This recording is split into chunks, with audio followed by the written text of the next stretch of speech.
Good evening, viewers. How is everybody doing tonight?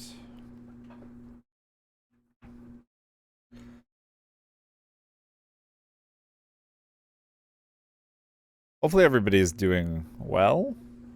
Good. Not dead. That'd be ideal. I'm just gonna take a look at some of the games.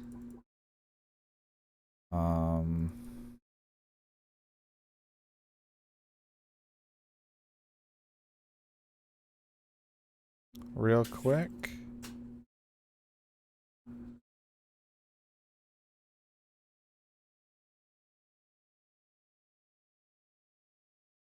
To see which one I want to play.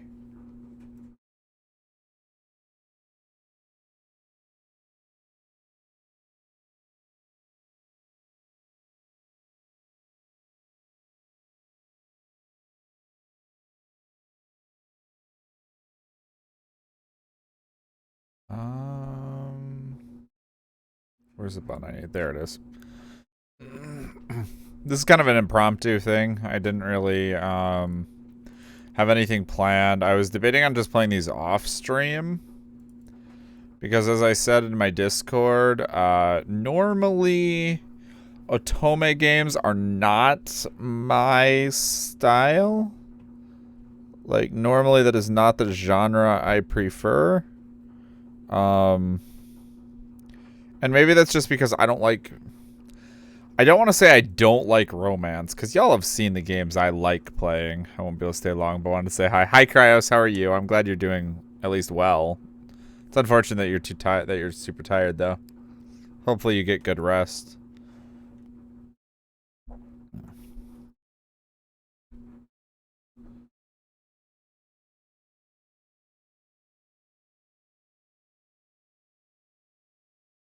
Okay, not particularly interested in that one.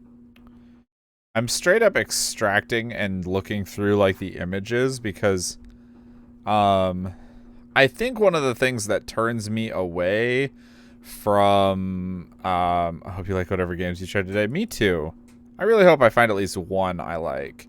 Normally the game, like, the things that usually turns me away from... Oh, this is interesting. These are all, like, heavily... Oh, no, here we go. This is what I was looking for, I think. Yeah, this is what I was looking for. Oh, these are, like, straight up, what's the word I'm looking for? These are, like... pulled apart. But as I was saying, usually what, like, turns me away from Otome games is the artwork.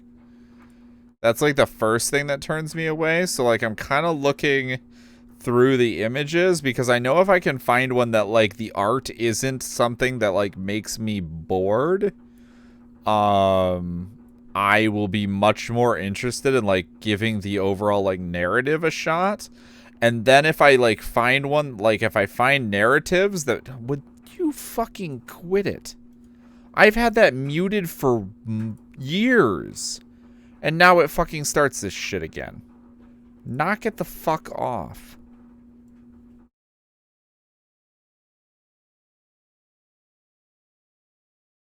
There we go. Anyway. Normally I have problems with the art, and that makes it so I'm bored in the expositionary phase, and then I never get to, like, the actual, like, stronger narrative sections of a visual novel, because, like, usually visual novels, let's be real, the first two chapters sometimes are, like, straight up want to pull your teeth out because they just drag, because it's just the way a story is. If you start in the climax, you don't care as much about the climax. You have to build up to it. But usually, like, there's something generating some sort of wish to stay. With visual novels, I feel like a lot of the time that's either the music or the artwork. So if I don't like the artwork, and music doesn't do it for me personally, most of the time, there are some exceptions. then I'm just SOL on making it, on actually getting to the part where like the narrative actually becomes like a stronger narrative. So right now I'm just looking through these to try and find ones where the art doesn't make me like recoil away from it. So then I can hopefully use the good art to get me to the narrative structure, and then translate the me finding good narrative structure on the back end into the drive to get far enough into stories where the art is less my personal aesthetic. Hi Katie, welcome to the stream. How are you doing? We're just talking about my my personal issues. I really like Yrsa Major, but it's probably too long for did I download that one? Was that one of the Otome Jam games? Because doesn't look like I have it on here, and I thought I downloaded all of them, but maybe I didn't. Maybe I missed a few. Jam 2021.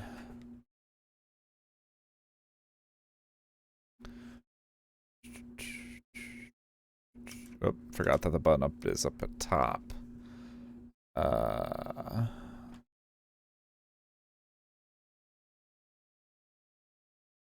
There it is. Oh, it's the one that's in window. That's why I didn't download it, because it doesn't have a download option.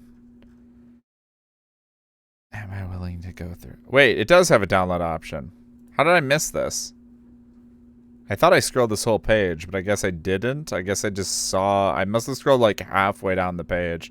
Yeah, I think I only made it to like the About the Dev section and then stopped reading. But yeah, it's right here. That's good. I'm glad you're doing well. So yeah, that's a good option. I think all the entries are, yeah. Relatable. Yes. Okay. Let me take a look at this. This one is gonna be harsh on what I was just talking about. But not awfully bad.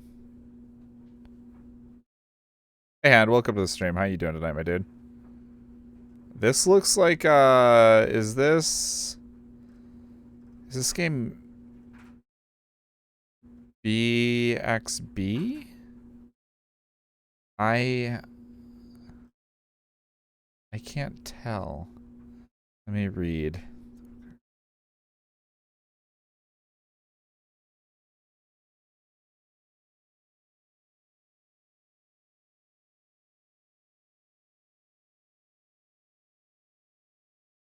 No, it's not.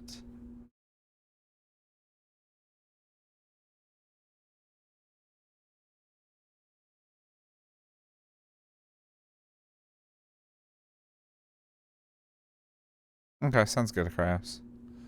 Okay, this one isn't, doesn't look too bad. We could give it a shot. We'll see how it goes.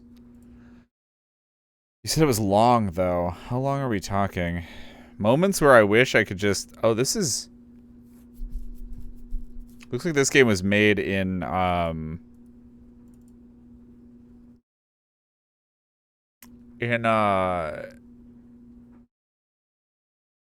either Nani Novel or one of the other Unity plugins. So I have no idea how I would even begin to pull it apart. To check the script length, which is usually something I at least try to do before I just start games.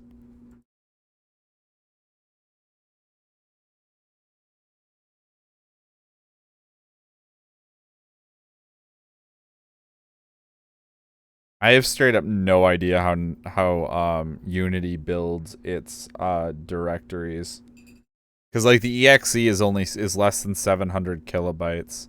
But I know that's just because it pulls from other areas. Because doesn't like RenPy end up making like exes that are quite a bit bigger than that?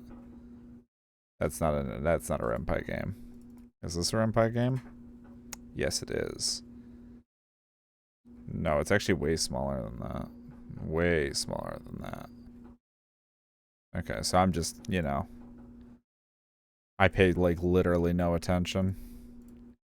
Alright, let's give this one a shot. Let's see how it goes. Let's see if it even loads up on stream on its own. So far, not doing it at all. So let's figure out why that's not happening. Probably, because it's probably some sort of... Oh, God, I have ears. Or had ears. Okay. Okay, we're gonna want that message speed to be, like, way higher than... I like this. These message speeds are acceptable. What's highest? Instant. I love it. We won't run auto delay, so it doesn't really matter. Font options. What's Noto Serif look like? Oh. Yeah, we'll just run default. That seems fine.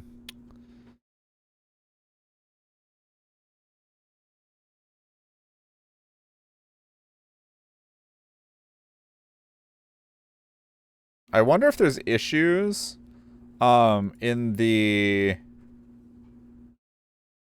engine. This is more purely for a personal, rather than like worrying about the game itself, but I wonder if there's issues with the font size increase in engine. Like, how does it handle when the font size increase makes it so the text for a single page no longer fits on the screen, no longer fits in a single text box? Okay, I think that's fine. It's probably fine for you guys, volume-wise. Okay, we're good there.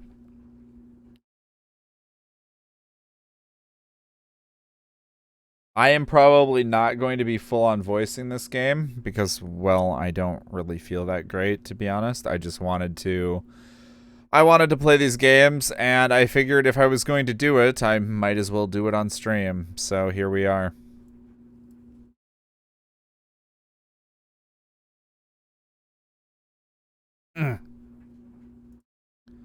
Damn it.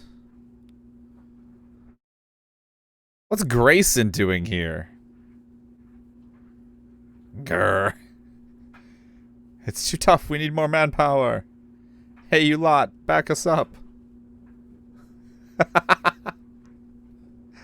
No way, ain't you all soldiers? I got paid to dig traps, not fight Damon.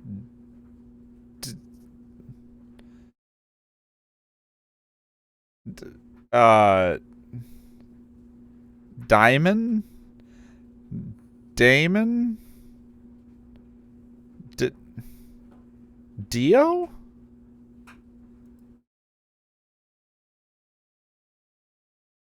It's your stinking diamond bait, what called him. You deal with it. Those cutlass. I mean, you guys are armored and are having trouble. Why the hell would they step up? Hey, it's gonna... Rawr. Big Bell wheel right at the start. Yes. Ugh. You want this bait stuff, right? Then. It didn't work. Rawr. Ugh. Take this. What? You damnable beasts. Fall back to the depths you crawled from. Yeah. Ain't that one of the diggers? She's actually beating it with a shovel. Wait, look over. Hey, look, there's another one. More friends. Okay, I have to stop for a second.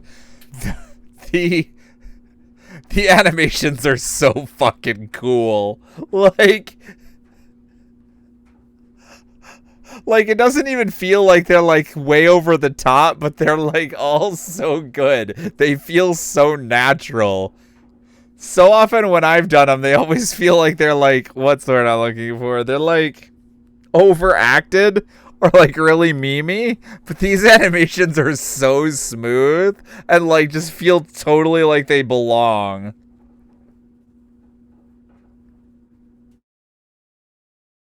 Get back. Rawr. Another one? Lie down and die already. These creatures, I will not let you hurt anyone else.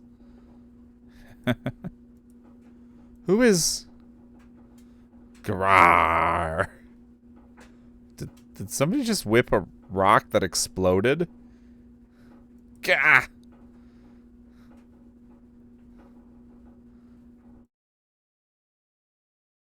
What? You're that crazy alchemist. Girl, just give him what for. Alright then. Rah! I was surprised that. Yeah, it's really good. The she-bear and the alchemist. The main character of this does remind me of a meme I saw once, where it's the bunny girl hero from My Hero Academia, and she's doing push-ups, and then she's saying, I don't want to be strong like man who wears dress. I want to be strong like bitch who fights bear in forest. And that's just what this character reminds me of.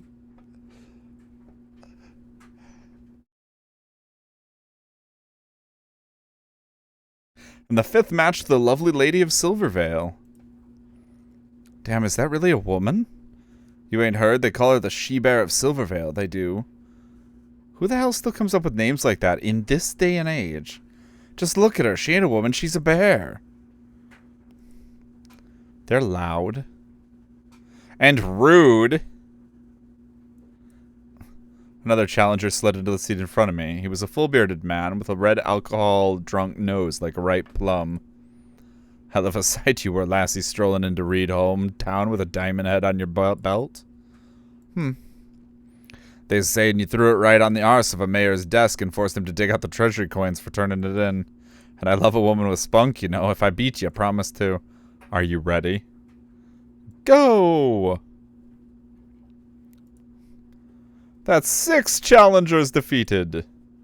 Grumbling, the bearded man laughed. Raucous chatter filled the air again.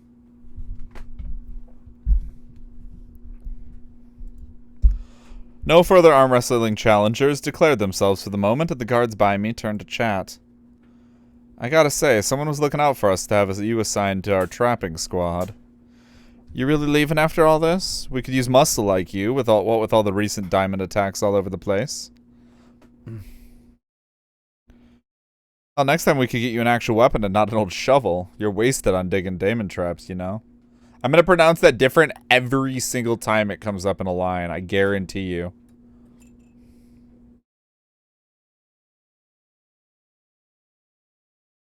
Thank you. I'm needed in my village. You have other men. And that alchemist. She slew a daemon as well. She'll be more helpful than I will. Oh yeah, crazy old Elaine. I don't know, she ain't the real reliable sort, you know? Just wandered into town a couple weeks ago and started doing odd things here and there. Like I heard she started buying up supplies like she's gonna summon an Ishim. But Mayor's already got one and ain't anyone else here rich enough to pay her, right? Hell, what if she's thinking of calling us an Ishim to fight those demons? We sure could use the firepower. You think the likes of us could bond with the elemental folk? She's probably just crazy. Probably can't talk to him anyway. I listened on to the guards griping. Unwillingly, but also with some curiosity. My village was small. I did not often hear tales of alchemists, the scholars who use the elements to build and fight, or Ishim, the elemental folk. Ishim were said to be powerful beings who could control the elements with greater skill than even alchemists. But they could only be summoned by complex alchemy. Crazy old Maurice.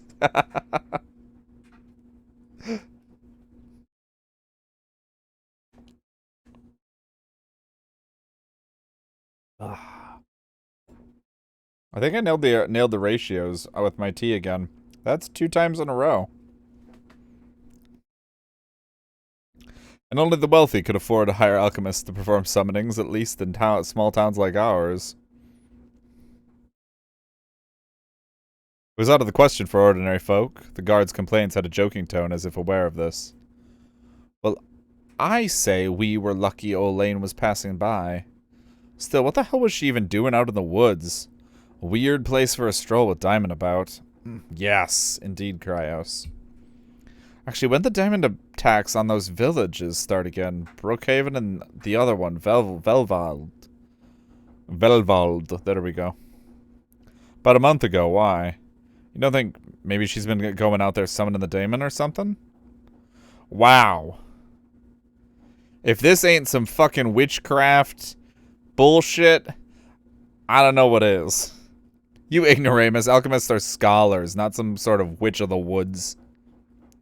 They began bickering amongst themselves, again losing interest in me. I finally had a moment of peace.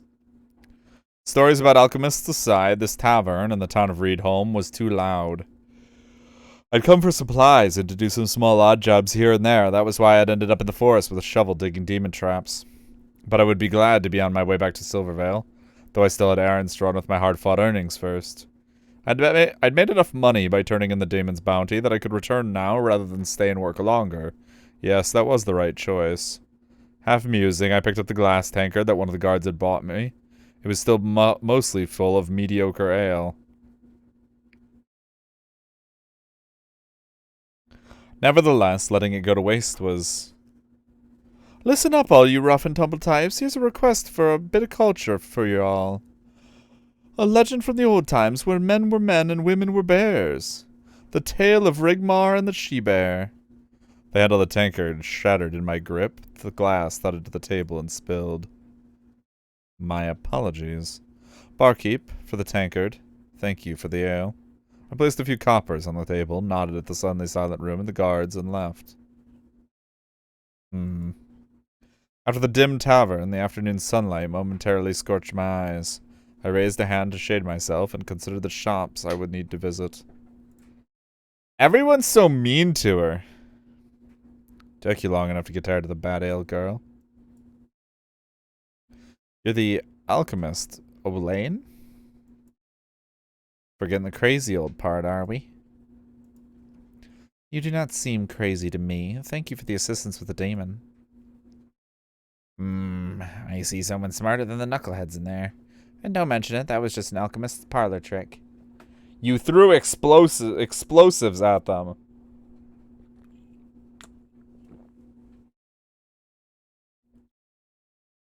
A parlor trick? You dropped a demon in its tracks. Plenty of alchemists can do what I do.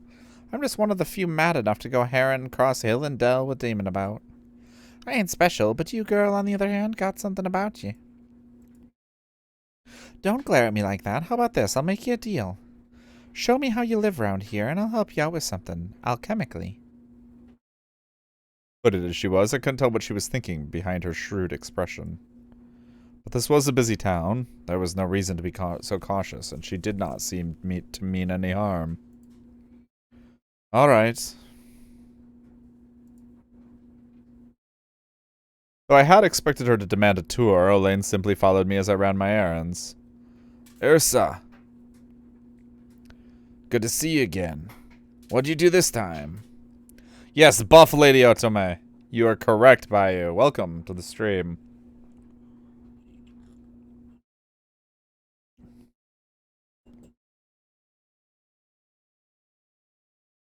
Hinges for windows and a few hand plows need repairing. Have you wheels or oil? Just got in a new batch, actually. I'll let you have the old ones for cheap. Let me go and find them. You a farmer? Didn't expect that. No, a carpenter. These are for my village, Silvervale, a day to the north. I will return there soon. The tinkerer returned shortly, and I busied myself packing away the tools he had handed me. That doll, how much? I'll just go and take it. I heard about the demon thing. I can't. It's the least I can offer, and it's for the Grummins girl, right? He's out with the caravan right now, but I'll tell him you stopped by and we're looking out for his kid. He'll be grateful. Thank you. I'll buy more next time, then. The shopkeep waved us off cheerfully. Olaine looked thoughtful. So, not a husband, eh? A brother? I have no kin. Sorry, you taking care of a lover's kid, then? She did not look sorry. No, not that either. Silvervale is a poor village. The mines ran dry years ago. Many men left to seek their fortunes elsewhere. Their families stayed to till the land. Since I am one of the few free to travel without family ties, I take work sometimes in Reedholm to help those who remain. I see. Yrsa, the alchemist. The apothecary looked displeased to see Elaine. She grinned and ignored him. Anyway, the usual, then, Yrsa? Yes, the salves and poultices, and a few packs of bandages. Village stocks ran short after a couple wolf attacks. The man bustled off. I looked at Elaine. You know him? I just gave him a few tips of the trade. He weren't too pleased to hear he'd been using the wrong herbs for years, elementally speaking. Is that so? His salves have helped with the villagers' aches and pains. I do not see. Oh, I ain't saying he's a bad herbalist. He could just be better. It ain't his fault, though. Not enough knowledge about the elemental nature of things that gets passed out of the big cities where the alchemy schools are. So out here, people are still doing things the old way with their grandma's herbal diaries. It still works, but could be better. For some reason, Elaine looked disgruntled about this. You visited the big cities? Few of 'em. Seen all the people already. Oh, and all the Ishim, too. Gets old after a while, though. The Ishim? You know what Ishim are? A little. You two talking about Ishim? The apothecary had finally returned with armfuls of supplies. As I paid him, he continued, sounding determined to show up Elaine in something. Ishim are spirits from the elemental planes, got discovered 25 years ago by, the master alchemist Talarian. There's 4 elements making up the world, so there's one type of Ishim for each element. Fire types call fire, earth types move the ground, air types are flighty, and all that. And oh yeah, they have to be linked to a human or something, bonded, or they disappear. Anyway, master alchemists can call Ishim to do their bidding, but it takes actual skill and a worthy heart, or so I hear. He glared at Elaine as he said so. How's that for a little information? Well, color me impressed. The apothecary rolled his eyes. We ain't all that high and mighty here in Reed Home. But don't act like we're all uneducated bumpkins. Anyway, come back soon, you hear, Yrsa? But hopefully not too soon. By the time I had completed all of my tasks in Reed Home, the sun had begun to set. Elaine had nevertheless followed me the whole way, making the odd comment here and there. That's everything. I think our deal is complete. Is that so? Then you'll be wanting a reward, I suspect. Yeah. But what do you plan to do? I've already bought everything I need. Elaine turned to fix a strangely sharp eye on me. Girl, would you like to bond an Ishim of your own?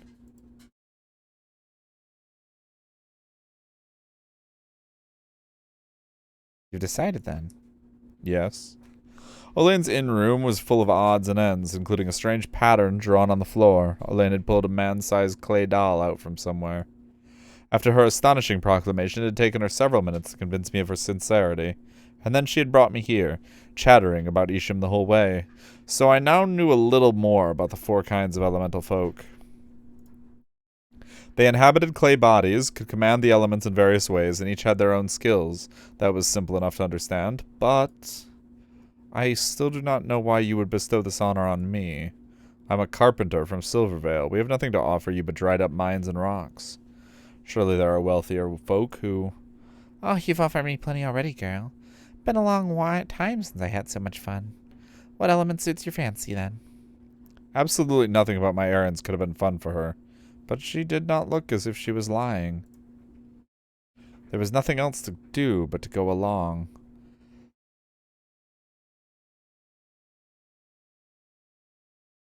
I really like the writing style in this. I don't know why I'm whispering either. I really like the writing style in this. Something about it feels natural. It reminds me of my own writing, and I like that about it. Not the, like if you took my writing and made it good. If you made it good and like applied a level of polish that I do not currently possess, but like still maintained that level of like personality, I guess is the word I'm looking for, maybe. Feels warm and cozy. Like you're actually like chatting with someone rather than like reading a textbook. Earth. As you've said, Ishim of Earth are sturdy and powerful and can build walls of solid stone as easily as moving hay. Yeah, very real characters too. I do like, oh yeah, that's true. I really like Yrsa so far.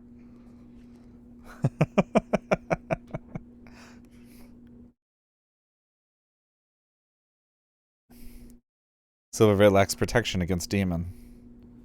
So I feel like that's...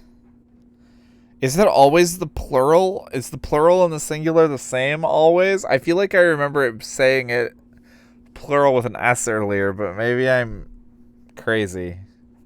I don't know. We would welcome a defender of the village. Is that so? But girl, you mark my words now. Ishim are living, thinking beings like you and I. They are neither servants nor tools to be discarded. The bond between human and Ishim is paramount. Only those who would cultivate it deserve the blessing of the elementals. Will you treat the Ishim well, regardless of what it does for you?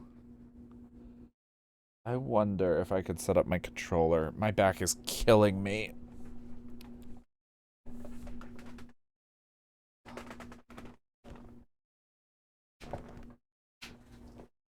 Look around real quick to see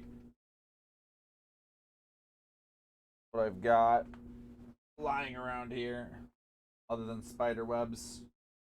Okay, this looks like a functional. If I can find where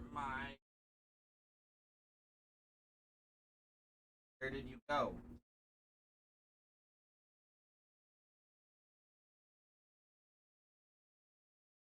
Let's give it a shot.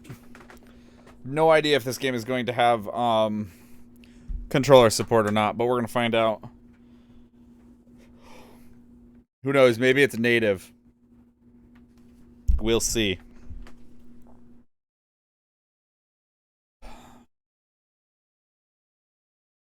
Beautiful, it does, kind of. Yes. No, turn off auto.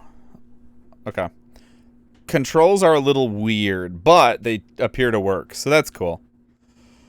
At the very least, the only button I need is the one I found, so we're good. I will honor the Ishim and care for it as I would my own kin.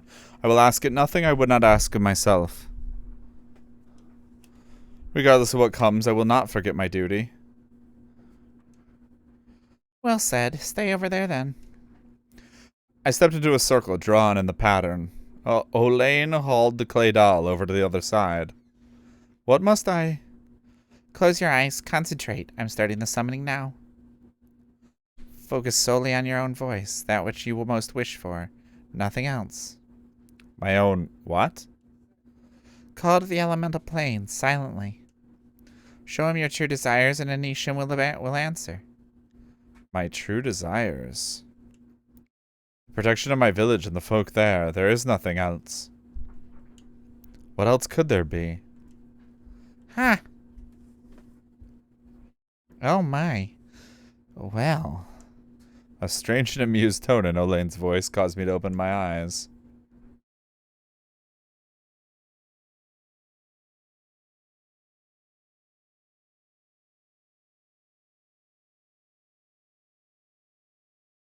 Hey there, big boy. Ah, you must be the one whose voice I heard. The figure standing there in the middle of the circle looked human in all respect, aside from a pair of golden yellow eyes. But he was slim and elegant, almost frail, and blue hair flowed like waves around his lined, smiling face. He was clearly no earth elemental. Wow, racist much?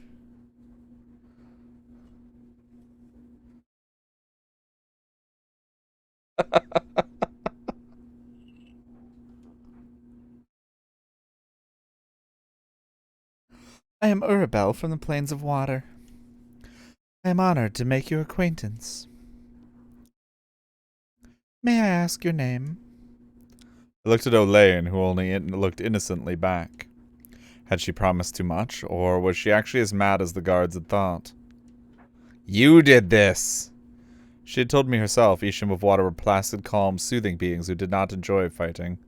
Man or Ishim, Silverveil could not be defended by someone like this. This must have been a mistake. I do not. But something stopped me. Ishim are living, thinking beings like you and I. They are neither servants nor tools to be discarded. I will honor the Ishim and to care for it as I would my own kin.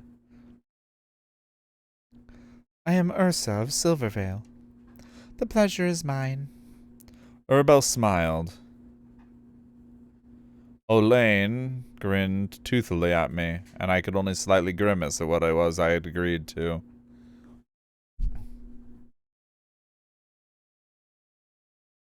Chapter 2, The Isham of Water.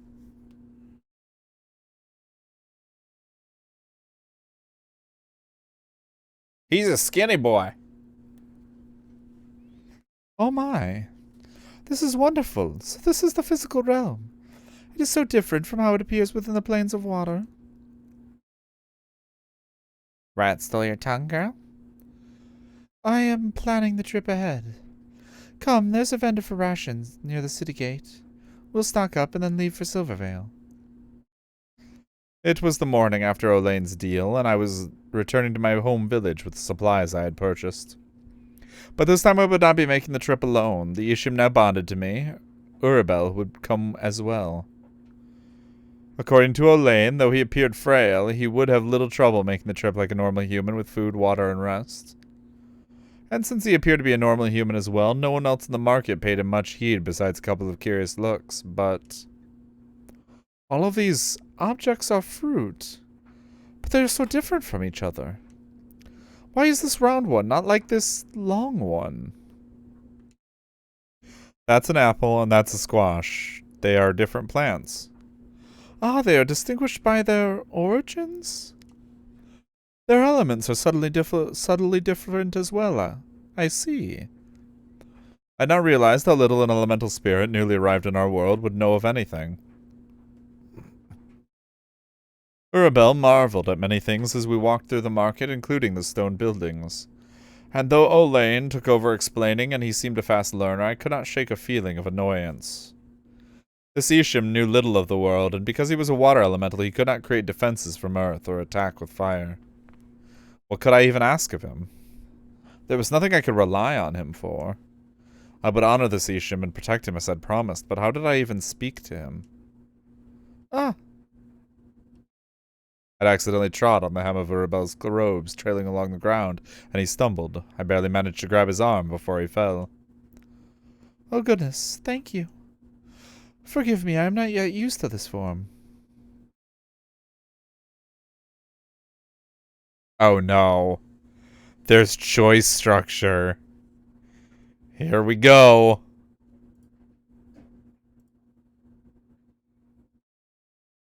My bad.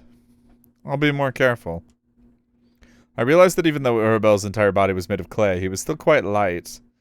Even his arm felt no different and no less warm than a human's. Yes, don't die! It can't possibly be as hard as Chaos Child, okay? How many save slots does this game have?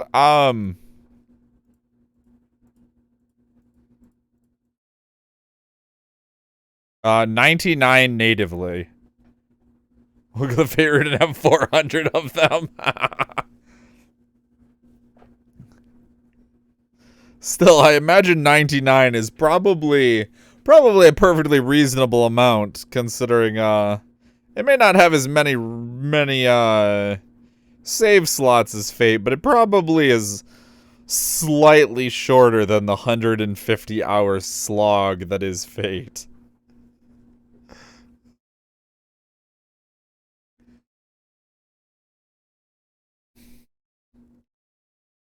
I realized that even though Urabel's entire body was made of clay, he was still quite light. Even his arm felt no different and no less warm than a human's. But Olaine was smirking. I let go of him hastily and cast about for something to say. Your clothes, they are too long for walking. Ah, then will this do? He had simply shortened the hem of his robes in a flash of light. Thankfully, no one else in the market seemed to have noticed. I suppose I should have told you. Isham can change their appearances and clothes if they need to. I see. That works. Urabel, let me see that titty window. I mean...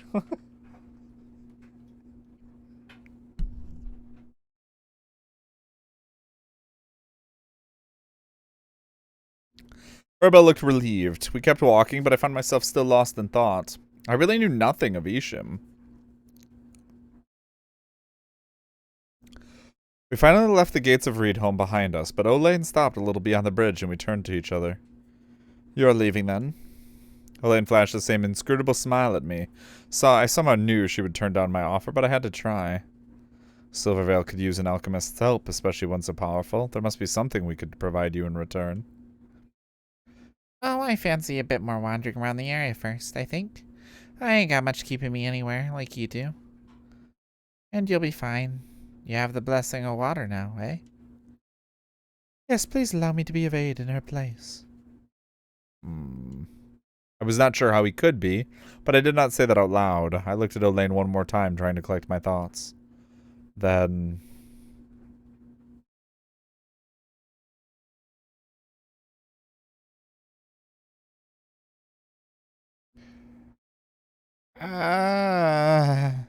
ask for any last advice about Isham, sure. Before you go, is there anything else I should know about Isham or what I should do for Urabel? Well, now I'm glad you reminded me. You know how to read, I trust. Yes. Simple texts. Poetry and the sort are too difficult, but what? Well, it ain't poetry. I hope it'll be of use, though. Here. She handed me a small booklet emblazoned with the title Learning and Living Among Isham. Its author was listed as Master Scholar Talarian. I'd heard that name before. I recalled the apothecary mentioning it. Some useful info from the source itself. The alchemist who discovered Isham wrote it. Read up and you should be fine. Well, I'll be taking my leave now. Till next time, girl, and luck to you, my good Isham. And she left as jauntily as she'd appeared, seeming not to have a care in the world. Let's go, then. Please lead the way. The road between Reedholm and Silvervale was broad and well-trod. I'd walked it many times in the years since I'd come to live at Silvervale, but this was the first time I'd had a traveling partner, and Urabel seemed inclined to speak as we walked. So this is the sky of the physical world? It is even grander than I expected. I was simply marveling. There is so much to see that I do not know where to start. The sky is so wide here and filled with air. The grass upon the ground flows with water which intermingles with the earth below. And fire shines from the sun above us. The elements coexist here so easily, unlike in the elemental planes. It is fascinating. I knew, like everyone else, that the world we lived in was built from the four elements of air, fire, water, and earth. But I did not have enough alchemy knowledge to say anything besides that. And I was not Elaine, quick with a jibe or an interjection. I realized ruefully that though I hadn't known what to make of her, her oddness had lightened the mood. With her gone, I did not feel up to keeping up the conversation, but Urabel continued as we walked, seeming not to mind my silence. And the humans we have seen, they are so different from Aqua. Yes, that is my people in the plains of water. How so? They choose such different activities and clothing. Some carry spears, others push carts, and others stand and call to others to see their items. Do they all wish to live separate lives? Did Isham not? Although it was a strange topic of conversation, I felt a little curiosity. Those are different professions. The ones with spears are guards, they defend the town. The others sell and buy food and goods. Humans all have their own skills and things they do to help others. That's normal for us. I see, as long as it helps others. What do Isham or Aquim do, then? Perhaps it is difficult to explain in human words. We are all close to the element of water, so we tend to the flow of water in the world. We allow water to make things whole, to fill cracks and flow as it ought. Essentially, we are the guides of the power of water. That means... I had hoped he would be able to tell me more specific things about his power, but it was difficult to understand his explanation as it stood.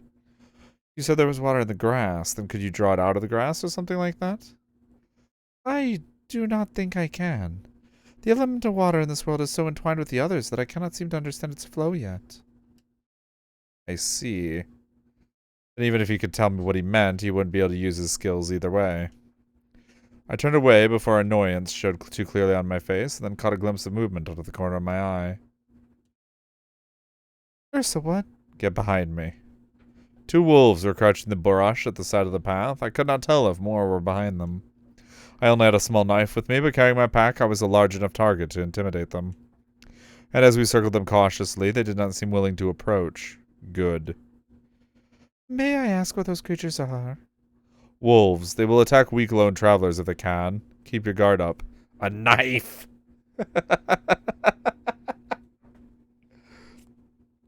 What do you have there? A knife? No!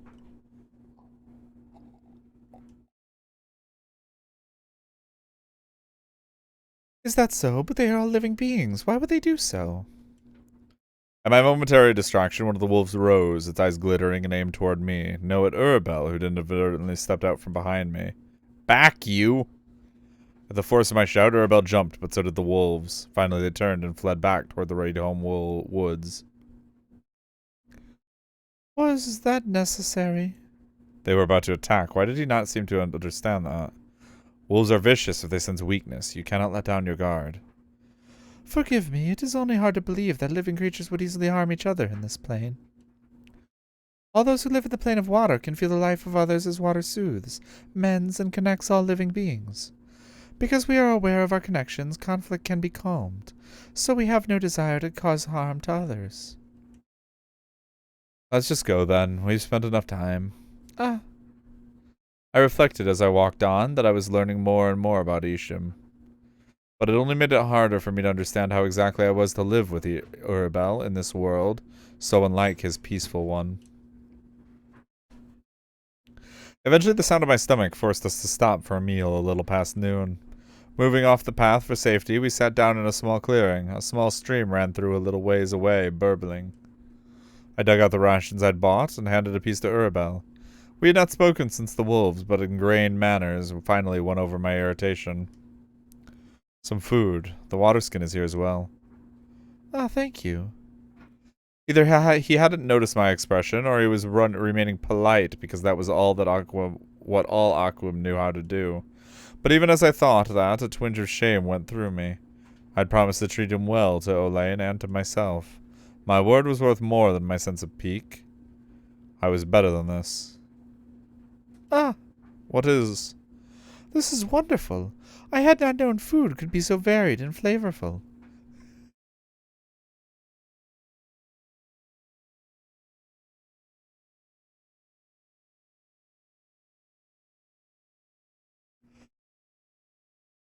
It was only ordinary travel rations made of dried fruit and grains packed together, but the look of enjoyment on his face was genuine. You like it? It's simple fare. It is more delicious than any food I recall ever tasting. In the elemental planes, we sustain ourselves with energy. It gives us power, but there is little to taste. Being able to experience the taste of food and gain energy from it, it is a wonderful experience. Thank you, Yrsa. I didn't know why he was thanking me, but in the face of his honest appreciation, it was hard to feel irritated. I ended up handing him another piece. I'm glad you enjoy it. Let's take a little time to eat and then be back on our way. We still have some ways to go. Yrsa, if you don't mind me asking, while we have stopped, would you tell me a little more about yourself? Huh? I was too focused on the newness of this world before. I am sorry to have been so boorish. But you are my human bonder, whose voice I heard from the plains. I would dearly love to learn about you as well. If you are willing, anything at all that you wish to say. Was this also his way of trying to make up after the encounter with the wolves? But it had not been his fault that he did not know what this world was like. The shame I felt grew steadily, and it was true that I had not told him about me either. I sighed. There's not much to say, but... talk about the village. I should at least tell you about my home, Silvervale. Silvervale was a small village of barely 200 people nestled in the valley between two plateaus. It had been a mining town, producing silver for generations until the mines were exhausted about 10 years ago. But its people continued to eke out a living on the hard ground, not wanting to abandon their homes. And neither did I, though I had not been born there. It is a strong village. It's important to me as well. You deeply care for your home, then? That seems a noble desire to me. I only do what I can to help. I'm a carpenter by skill, so... Despite wanting to eat quickly, Urabel's interest was hard to deny. A little time passed as we spoke. But as I paused, after one question, I unexpectedly heard something else. Voices, closer than I expected. Other travelers. Needed another few jobs, too. Urabel seemed to hear them, too, but we were rather far from the road. What were they doing? Goddamn cheapskate of a... Ah, that is strange. They sound displeased. Come with me, quickly. At the far side of the clearing, the undergrowth was thickest around the gnarled roots of an old oak. I pulled Urabel into the brush, putting him against the roots and trying to hide his hair and garb. Yrsa, well, what is... Shh. Might as well act like we got other... They deserve it anyway, kicking us out like... My gut feeling and Urabel's reaction had been cracked. I did not like the sound of the men's voices. And burdened by my pack, armed with only a knife and with Urabel to protect, I could not easily fight if they meant harm. We do not want them to see us. Let's hope they leave. As long as you don't go soft again. Use more next time we ain't getting... What's it matter if it ain't our fault? They don't all... Hold it. Bits of crumbs and a water skin? Someone's been here. Tch. I'd forgotten the water skin in my haste in grabbing Urabel. Probably just got eaten by those wolves. You imbecile, check around this area. If they're still around, we ain't getting seen again. I scanned around me for some sort of weapon, but there was not even a large broken branch or even stones to throw. The voices sounded more alert, and the footsteps crunching through the brush, closer. Turn, damn them, turn around. Then perhaps... The steps came yet closer. If the man was tall enough or close enough, he could have seen Urabel's blue hair through the brush. If I leapt out at him now, I might at least be able to surprise one of them. A strange sound suddenly came from behind both us and the men. It sounded almost like a water skin being squeezed. The hell was... Bastards came back for their shit. What? Where's the... And then I distinctly heard something else. Strange splashes interrupting the burbling of the nearby stream. They went that way. Go check the stream. The sounds of the footsteps and the men's voices vanished in the direction of the stream away from us. Was someone else there? But that was too convenient. How could they have... No, I finally realized when I looked back again that Urabel's hands were glowing. He's doing magic shit!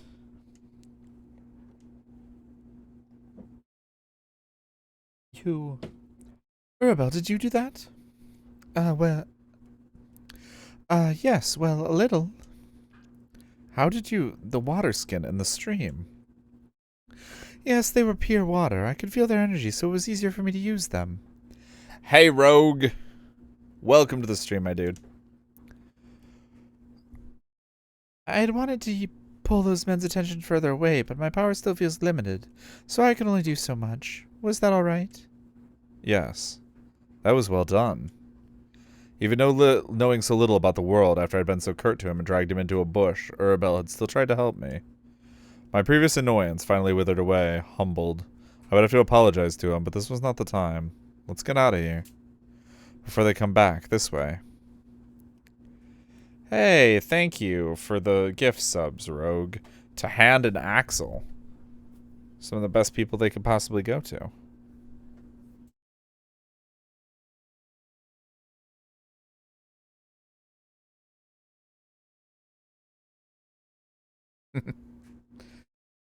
Yrsa, I'm sorry, but I, may be stuck.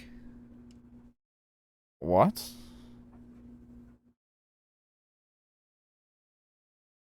I looked more closely. The gnarled oak roots had pushed Urabel against to hide him and caught on his long flowing hair. Forgive me, I may need a little time. Hold still. Oh. Okay, this is cute as fuck. The space we had hidden was small. I found myself pressing against Urabel as I tried to untangle the roots from his hair as gingerly as I could. I apologize for all of this. No, it's no issue. My apologies hadn't only been for the situation we were in, but regardless of how close Urabel was, I had to concentrate. Luckily, his hair was as sleek as water, flowing smoothly over my fingers. It was easy enough to shake loose once the main entangling root was freed. If it had hurt at all, Urabel did not show it. I found that somehow made me feel worse. Is it alright? Yes, thank you. We were too close, I suddenly realized suddenly. Urbel's breath, did Isham breathe, was warm against my cheek. Well, I mean, if you can feel it, he probably breathed. Just saying. And then there was the crack of a branch from afar. As if a spell had broken, we extricated ourselves and ran for the road.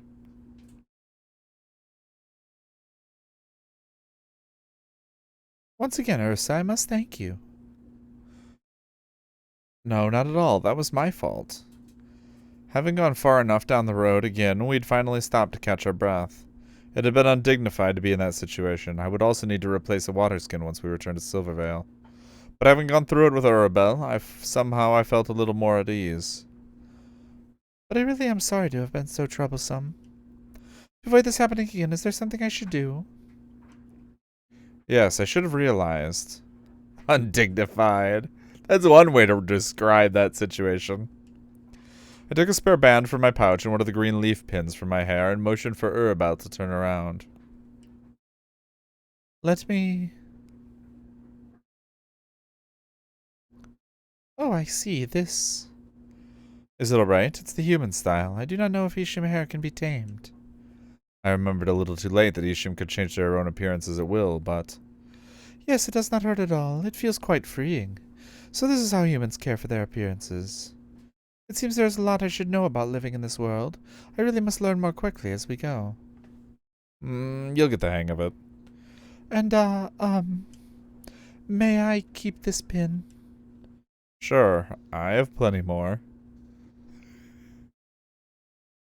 I decided not to ask why he looked so happy at that, or why I suddenly felt a little warmer inside as we walked on. Mercifully, the rest of the path from there to Silvervale was uneventful, and despite our earlier encounters, we had still managed good time and were approaching Silvervale as dusk fell. You have made this trip many times before, then? Yes, usually little trouble on this road. Today was unusual. Nevertheless, I believe I have learned a great deal from our encounters, so please do not feel as if they were all bad. Remembering that I had barely been willing to talk to Urabel that morning, I found ruefully that he was right. Our chatter afterwards had been much more free and open. It was unfamiliar to me, who would always have made this trip alone, but it was not unwelcome.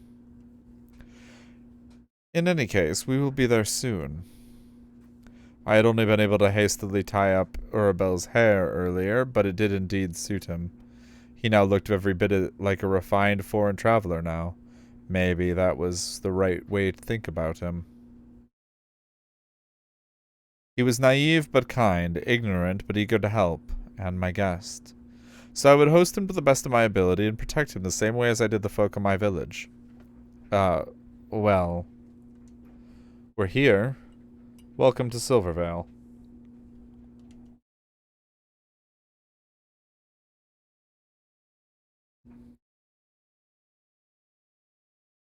Chapter 3, Silvervale.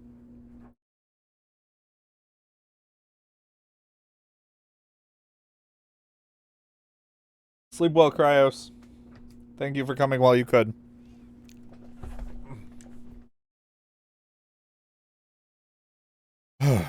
Split by my maul, the firewood fell off the stump in halves, though not cleanly. It was off-center. I would need more practice to regain my aim after spending a week away. Yrsa? Ah. Good morning. That is the human greeting, yes? Yes, good morning. Last night we had reached Silvervale late and immediately headed to my cabin where I realized I'd only had one bed. I'd given it to Urabel, slept on my long bench, and then after waking up had gone about my business as usual, forgetting that Urabel was still asleep. I must have woken him with the sound of chopping. It hadn't occurred to me I'd never had others overnight in my cottage before. I apologize if you were still... Oh no, not at all. I was not disturbed. But what are you doing? Firewood. For cooking with fire on the hearth, smaller pieces are simpler to light a flame. As I briefly explained how humans use fire, I bent to pick up a few chunks of wood to bring inside. Please let me help. No, that's... Urabel took a few pieces anyway and slowly rose. They seemed too heavy for him. Careful, then. With the remainder of the wood in my arms, I nudged open the cottage door and beckoned him in. I resolved yesterday to host Arabelle to the best of my ability. If he wanted to help, then I would need to find something he could help with. After I made breakfast, simple rice porridge, hastily we ate. I was no great cook, but Arabelle seemed to appreciate the meal no less than the rations yesterday. It seemed he truly did enjoy human food, no matter how it tasted. And after we'd finished and Arabelle insisted on helping me clear the table, we descended the hill of my cabin to Silvervale Town. As a former mining town, Silvervale had never taken much stock in decor. Its buildings were sturdy and functional, not beautiful. So the town hall and its storehouses were simple stone buildings squatting at the top of steps, and the village square was more gravel and packed earth than pavement.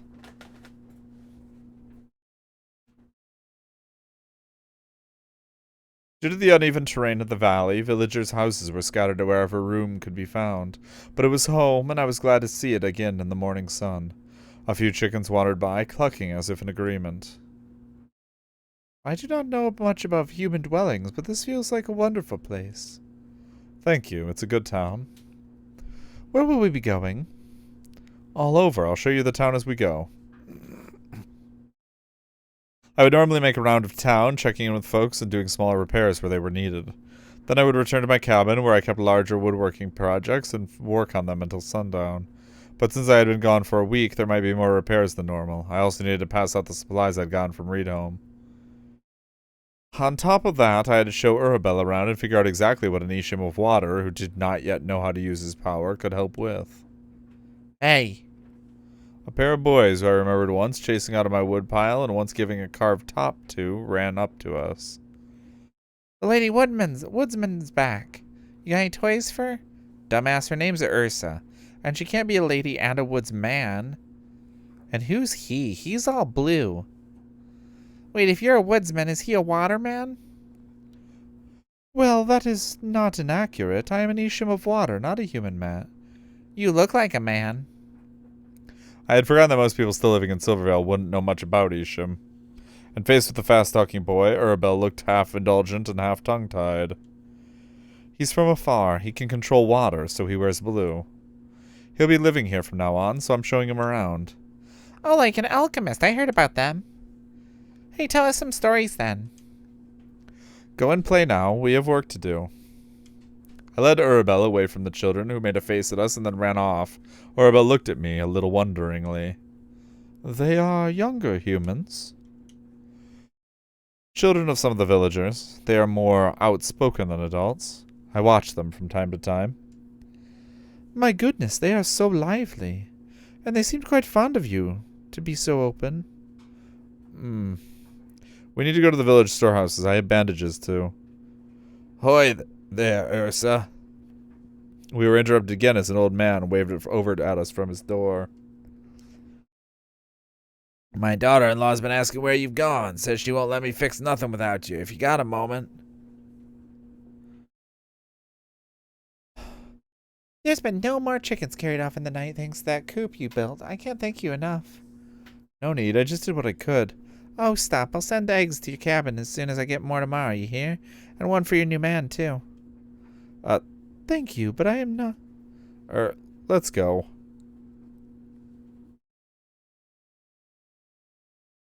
Here, it's a doll from... Did you see my dad? Is he okay? He hasn't been back for months. The doll's from him, Grumman. I believe he's well. He's just had to go on a trip. Grumman, a former miner, had taken a caravan guard job for the shopkeeper in Reed Home, so he was still close enough to visit if he had time. But judging by the expression of it on his daughter's face, he hadn't been back for a while either. Oh. Grumman's daughter looked at the doll again as if not sure whether to believe me, but finally took it. Thanks, Miss Yrsa. She walked off, hugging the doll a little more closely. At my side, Arabelle looked confused. It was a gift, but she did not seem to enjoy it. Could I ask why? She'd prefer if her father were back, not just a doll. Father? Did Isham not have the concept of her family? Humans who are very close to each other, related by blood, are family.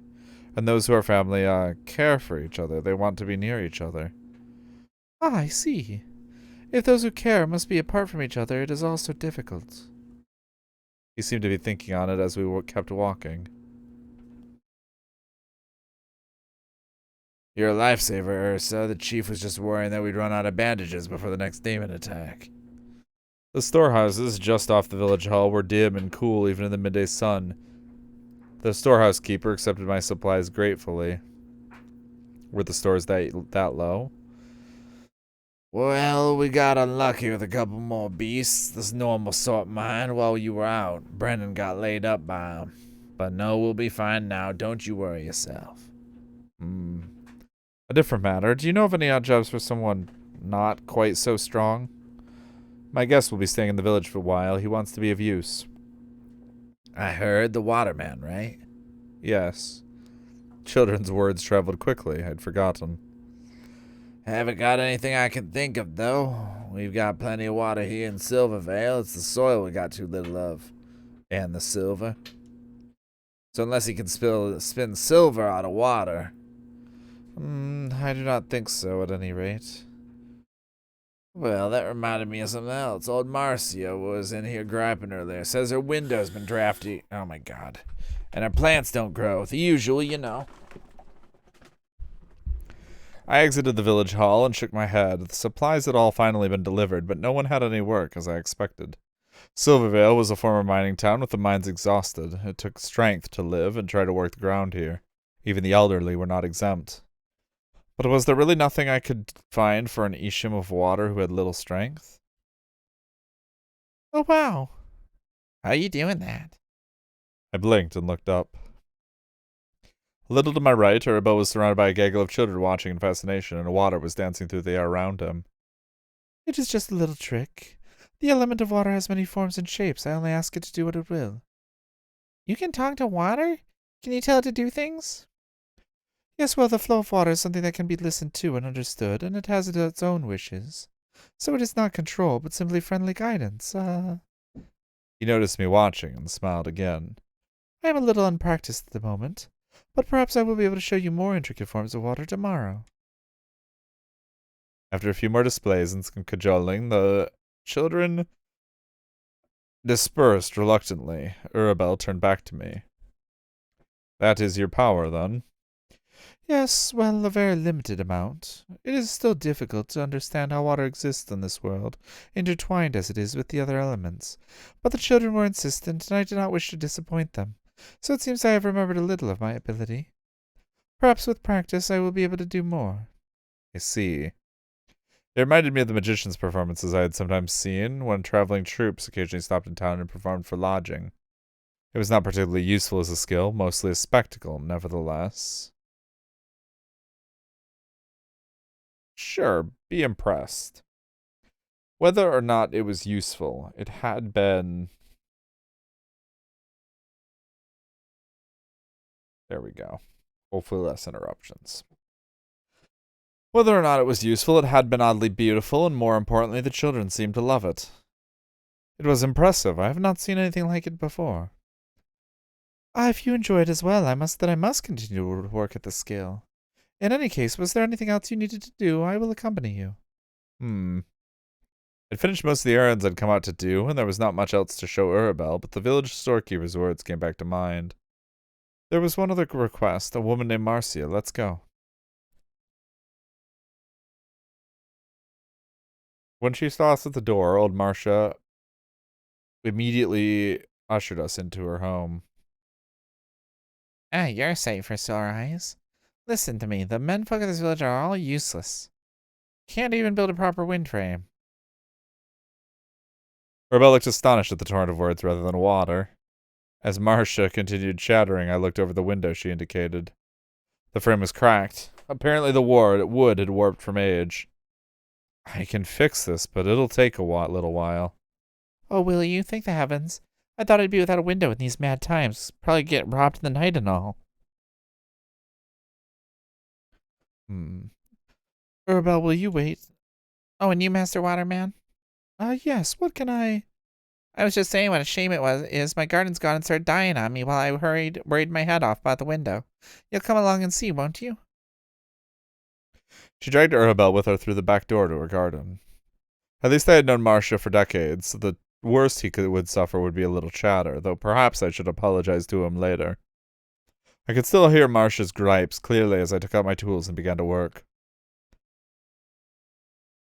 A little while later, I'd finished sanding the replacement piece of wood for the windowsill, but it felt like something was different. And then the back door opened and Marcia rushed in with Urbel in tow. Marcia was practically beaming.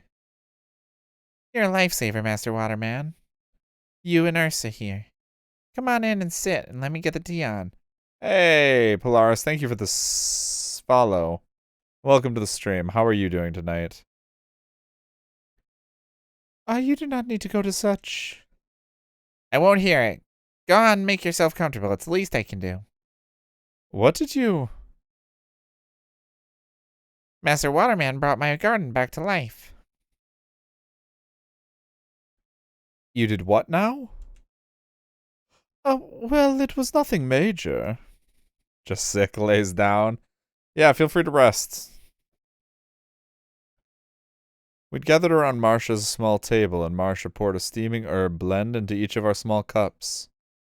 I only restored the flow of water within the plants. Once I could feel how water was meant to flow, I simply guided it. And once the power of water was restored, the plants were eager to return to their natural liveliness. Really, it was no trouble, elementally speaking. To be honest, plant caring was something I'd never even considered as an option for Urbel. That's fair.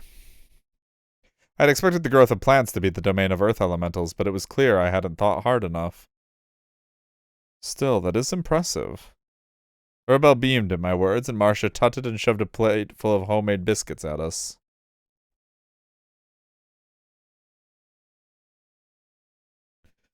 Goodness, and I thought I used to have a green thumb, but you can talk to the plants. Here, take a biscuit, and you as well, Yrsa. Thank you. My, this is wonderful. Both Yrsa and you have been so kind as to provide food. I wish I could do more in return. Oh, go on now. And you've already had Yrsa's cooking, then? Yes, it was quite delicious as well. It was nothing special. I thought to stop Urbel before he compared Marcia's well-made biscuits to the gruel I'd made that morning, but the look Marcia gave me didn't seem to be one of competition. Well, you know, Yrsa girl, mark my words. You ain't getting younger, and a good man who likes your cooking ain't all that easy to find, ain't it? Urbel looked over at me with alarm. I avoided choking on the biscuit with some effort. Are you all right, Yrsa? I am well.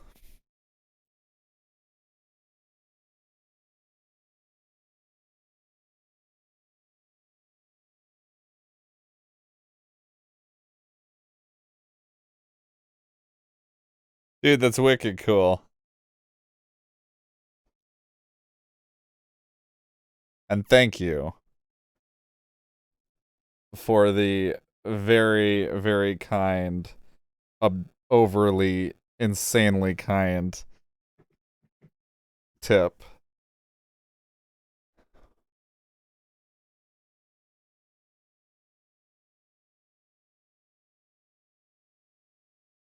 At some point while you wait, when you're at home, are you gonna take your laptop so we can still play games? What the fuck am I supposed to do at midnight? Wait, when you say off for a week, you mean off and go home, or just off for a week and still on base? I don't even know. Spend all of my time with the family. Sound good? Sounds like a plan, my dude. Oh, cool. Yeah. Oh, yeah. God, time fucking flies. How soon is that? That's like... Is it next month or the month after that? It's gotta be soon. About 2 months now from now, give or take. Yeah, that's what I thought. I was pretty sure it was in September.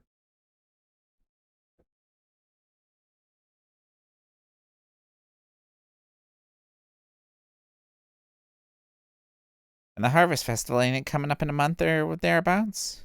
You won't get no better chance to grab your man and go. Thank you for your concern, but I do not need a man. Oh, pish, a husband ain't something you need, it's something you want. Makes life a little more interesting. Take it from someone who's been around. Why, I've had 3 and they've all been good uns. The only good uns in the batch they were gone too soon as well. I see. We're gonna have to find games we can play together while you're in Kuwait when you have time off. I imagine the infrastructure there is shit, but still not send someone when we ship out, and apparently the company's reducing the number of personnel being sent as well. It's been a bit of a shit show. Sounds like it. What else is new, though? Forgive my asking, but what is a husband? It seemed even Marcia could be surprised enough to stop talking for a moment. He is from afar, a distant land. He does not know our customs around. Oh, then you must listen close, Master Waterman. See, when a man loves a woman, they'll choose to be together through sickness and health and care for each other as much as themselves. And that's what true love is. And what that ain't even bringing in the subject of children and... I've recalled I had another repair to attend to. I will come again to check in the window. Urabel. By the time we'd left Marcia's hut, the day was drawing to a close. Evening cooking smoke had begun to rise from nearby chimneys. There are a great number of unique and different people living in this village. Yes. It had indeed been a long day, just as I expected, though I had not gotten much work done. I'd forgotten how long Marcia's repair visits usually went. Marcia lives alone, so she talks whenever others visit. I should have warned you. No, not at all. I've truly learned a lot from her and everyone today. The way children act around each other and grown humans, the affection humans have for their families, the attachments of romantic love. Humans have a great many forms of relationships among each other. They are all fascinating to see. I remembered now something strange he had said on the road. At the time I hadn't thought to ask more about it, but from what he had said about his people, do Isham not care for such relationships or differences? Well, perhaps not in so many ways. We began walking slowly in the direction of my cabin. In the falling light, Urabel looked thoughtful. In the plane of water, Aquim are all born from the element itself. They do not have families or beginnings or ends. And we are all ultimately linked to each other through that same element. So since there is little to differentiate us, many prefer to live exactly the same way as others do, so that their connections remain strong. Huh? Then every Aquim you met was the same as every other one? That is essentially it, yes. But then, if you had a friend, another Isham you cared for, would you be able to tell them apart from the others? I have tried before, but in the end I could not. I see. That was sad to think about, and by Urabel's expression, he felt something similar. Among Aquim, I am actually a bit of an oddity, because I have chosen a name, and an appearance, and an existence. And because I wish to interact with others as individuals as well, but most do not. But, well, that is why the relationships of humans fascinate me so. To remember each other clearly, and to be known by your own self and your deeds. It is a wonderful thing. I must thank you, actually. I've learned all of this through watching you speak to everyone. How so? The humans of this village all seem to have a very strong bond to you. They come to you for assistance and offer you what they can in return. The children are free with you, and the elders rely on you. You are very clearly in their hearts as someone they value deeply. Aww. I just do what I can. This is just how humans live with each other. Then I would like to do what I can as well. To help others as you do is an inspiration. And you have already helped me so much. I'm sorry that I've not yet found what I can do in return. It seemed like while I'd been looking for a job for him, Urabel had been making his own resolutions. And the way he'd use his powers today, was that part of his efforts to help? You've already done well. You've already been doing what you can. Marcia and the children remember you as the waterman who helped them. Oh, I suppose that is true. Aha! If I didn't be known by that name, it is not so bad. And thank you for saying so, Yrsa. Urabel's ability to heal plants and make water dance was not the help I had expected when I'd stood in Olane's summoning circle. Nevertheless, it was not a useless ability either. If I could eventually find a way to help him use it, it seemed Urabel would be happier as well. Thinking this quietly as we walked, I remembered the booklet Elaine had stuffed into my hand just before she bid us farewell. Apparently it was written by the alchemist who discovered Isham, Talarian. Perhaps I should read over it later. As Arabelle and I passed through the fence around my home, I noticed a small shape sitting on the cabin stoop. But when it rose and turned toward us, I realized it was a girl. Aren't you Brennan's girl, the miner? Yes. Even at this distance, it was clear she had been crying. I suddenly remembered that I'd heard the man's name earlier today, but where?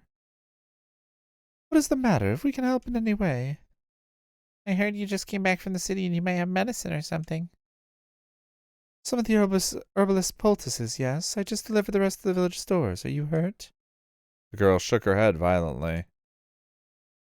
No, it's my dad. He got ripped up by a beast a week ago and he's not getting better.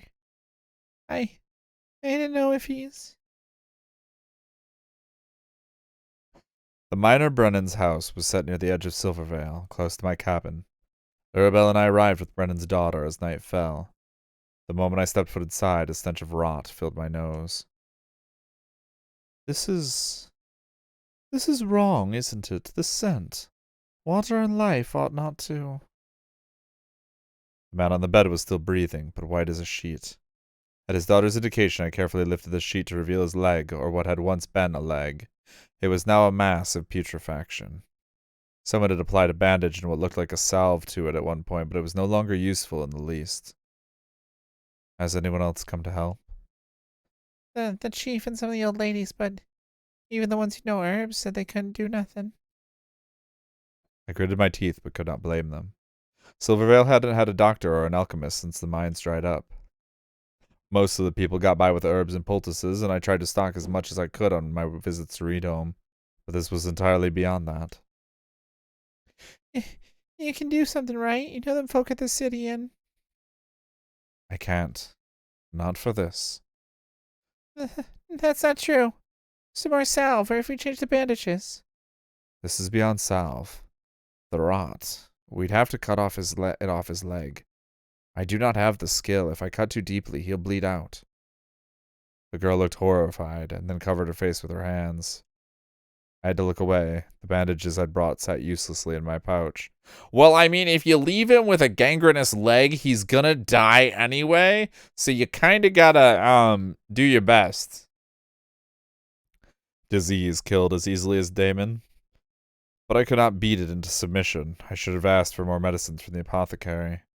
There were no doctors who cared to come to Silvervale, not anymore. There was nothing any of us could do. Apply that tourniquet high and tight, that's right.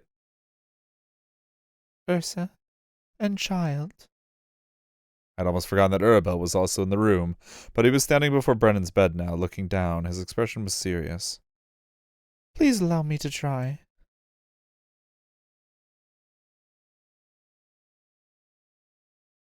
What do you...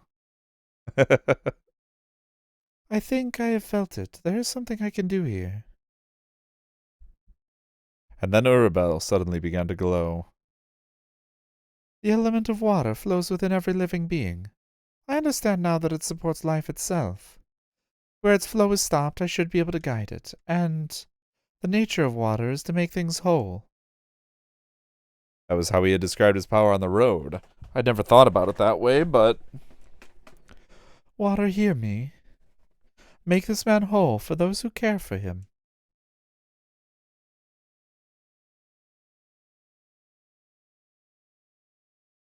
Chapter 4, The Doctor and the Carpenter.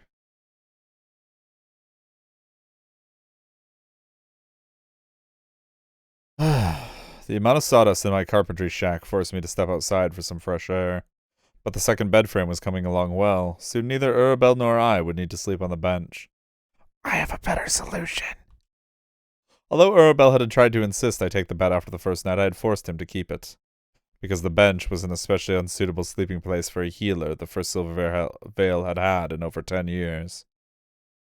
Can't thank you enough, Yes, I'll take much better care of it now, and you'll have first pick of the freshly baked loaves whenever you come by the shop. Bless you, Doctor. Urbel's latest patient, Silvervale's baker, waved at me as she exited my cabin and left as happily as I had ever seen her. That was a very, very breathy, very masculine voice for the feminine baker, but okay.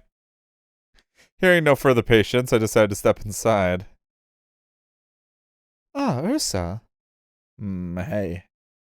Urbel sat at the small table I'd built many years ago, apparently taking a rest. Although I'd cleared the table just yesterday, it was already piled high again with foods and knickknacks that grateful patients had brought him. The healing goes well?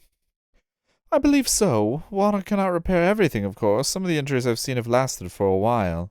But I could still bring some relief to most of them, and I am very glad for that. As am I. You have my gratitude. Ah, you are too kind. It is only what little I could do. It's more than enough. A week ago, as I watched in astonishment, Urbel had brought the miner Brendan back from the brink of death. The news of a miraculous healing had immediately spread across Silvervale. Almost the very next day, people began asking for Urbel as I made my rounds through town. And soon they had come to line up at my cabin instead. Silvervale had had no doctor for the past 10 years at least, and there were many too poor to seek doctors even in Reedhome. So Urbel had been even busier than I had been for the past week. At that thought, I took a closer look at Urbel. Yrsa, what is it? He still smiled, but the lines under his eyes were wary, and he leaned rather heavily against the table. How many patients have you seen today? Perhaps about 5 or 6. It was not even noon, and the line of people in front of my door today had been shorter than usual. You are working too hard. Oh, I've felt as if I've had less energy recently, I suppose. Perhaps I am a little tired, is that the right term? But I believe it should pass. Please do not be concerned. I'd read something of this. Ishim, as single-element living beings, obtain energy from the elemental planes they inhabit. In the physical realms, they no longer have such a direct source of energy to draw from and must rely on other means of sustenance. To put it simply, Ishim in our world must eat and sleep as normally humans do. Along with this, being close to their elements, such as providing a fire elemental with a bonfire, is the best way for them to regain energy. While Urabel had been busy with healing, I had found time to read over the booklet that Elaine had given me. I had expected it to be unreadable to all but alchemists. Surprisingly, the writer Talarian had tried to include simple examples as if for common folk. Time to go dump him in a lake, that's what I was thinking. I was like, time to figure out how to build a hot spring right here in your backyard. And while Ishim with their bodies of clay do not tire or grow weak and old as humans might. Beach episode! Yeah! They must maintain their stores of elemental energy. If they use their powers too often without rest, or if their sigil is too badly damaged, they will fade back to their planes. No Ishim has ever been known to return to the physical world once this occurs. Well, that won't do. There are fewer patients now. You will be able to rest. Come with me.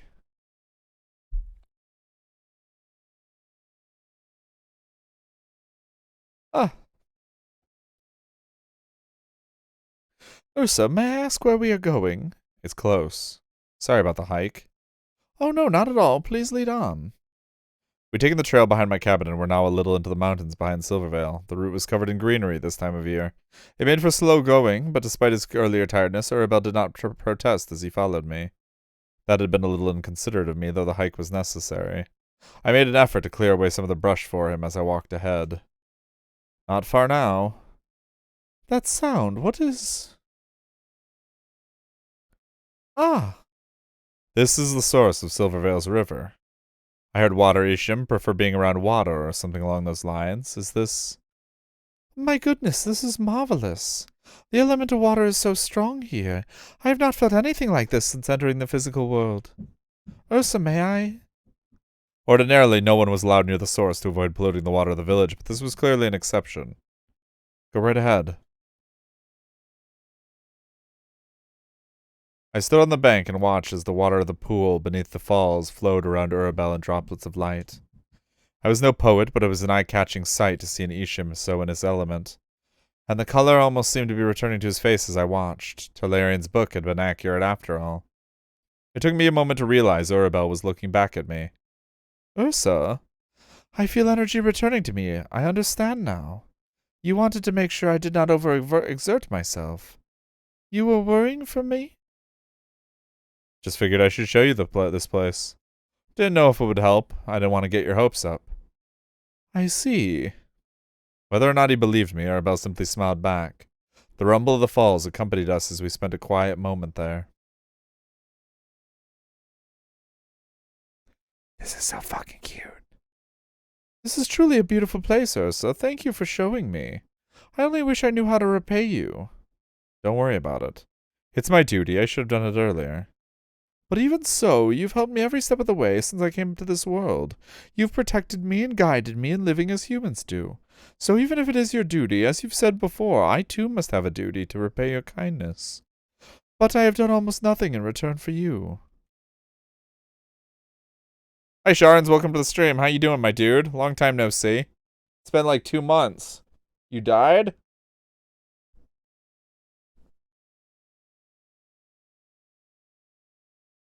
Always good to be back from the dead.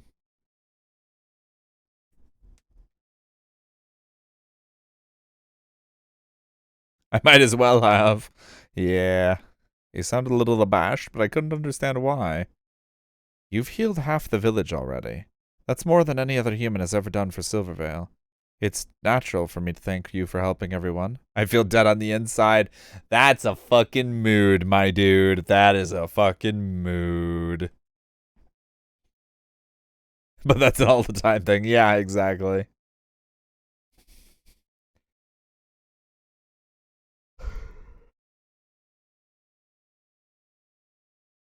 We're almost ready with some of our visual novel stuff to get going.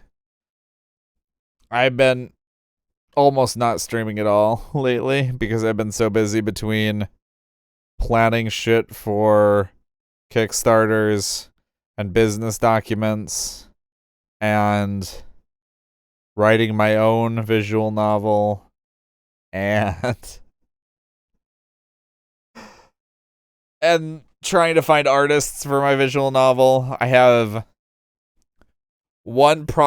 two prospects,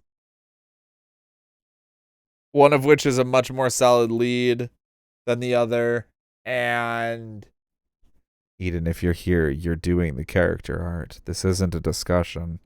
I'm going to be paying you for it, but I am holding you hostage. You are going to do it.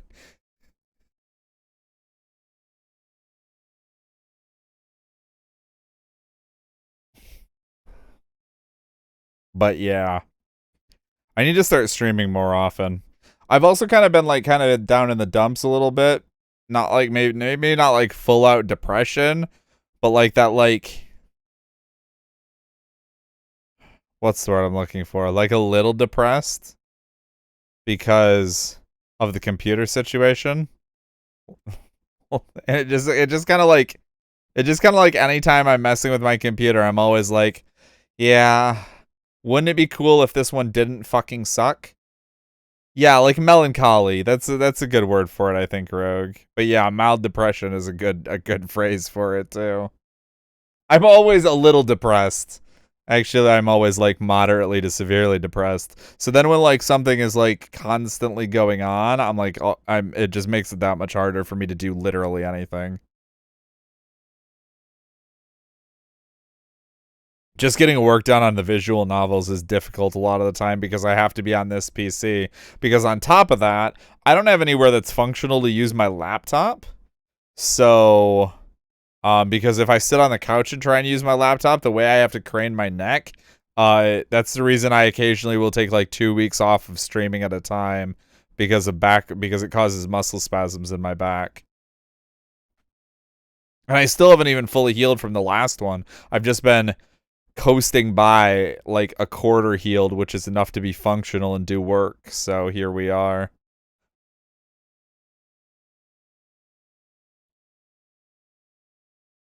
So don't worry about it. There's nothing to repay. But none of my aid has been any help to you. You have never needed my assistance or healing. I know it is because you are strong and do not need to be cared for by others, yet I do not know why, but I cannot feel satisfied. Is there truly nothing you want that I can do for you? I'd always thought that Urabel was just wanted to find a role he could fulfill by helping others, but helping me specifically. I took a moment to respond. At the very least, the answer, the choices are easy ones. Like, you've helped me already. I was not clear enough. You helped me already. But I'm not lying. It's because, well, Silvervale itself is important to me. It wasn't a particularly interesting story, but Urabel probably wouldn't understand unless I told him. I was not born here. My parents were craftsmen. We traveled with others from town to town selling wooden wares and offering repairs. When I was 10, we were near Silvervale when our wagon was attacked by demon. My parents were killed. Ah! But miners from Silvervale were nearby. They drove off the demon and raised me as their own. I owe the people of Silvervale my life. I see. This village taught me to be who I am and accepted me, so I will do everything I can to protect it. But I can't do everything with strength, especially against disease and wounds. So I'm glad you're here to help, that's all. I hadn't meant to say so much. I'd only wanted to tell Urabel that I did appreciate what he did for the village. But it seemed that Urabel had understood, something at least. Then all that you are doing is to show gratitude to them. You care for them deeply, so you wish to help them in any way you can, even if you must change and grow to do so. Something like that. The way he put it was embarrassing, but poignant. I wasn't sure how to take it. I believe I see. Then I understand. Thank you, Yrsa. I couldn't tell why he was thanking me again, so I could only nod in response. We spent a little longer than before. Urabel sighed and smiled again at me. I believe there were a few others who asked for help today, so as much as I would love to stay here, I must aid them. But maybe return here sometime. It is truly a beautiful place. Yeah, whenever you want. Urabel looked much more lively on the way back from down the mountain, and I realized I was glad to see him better. 3 days after my conversation with Urabel at the waterfall, I stepped into my cabin to retrieve tools and paused. Something was different about the room. It wasn't just Urabel's absence. He had begun visiting patients at their homes, so he was out of the cabin more often.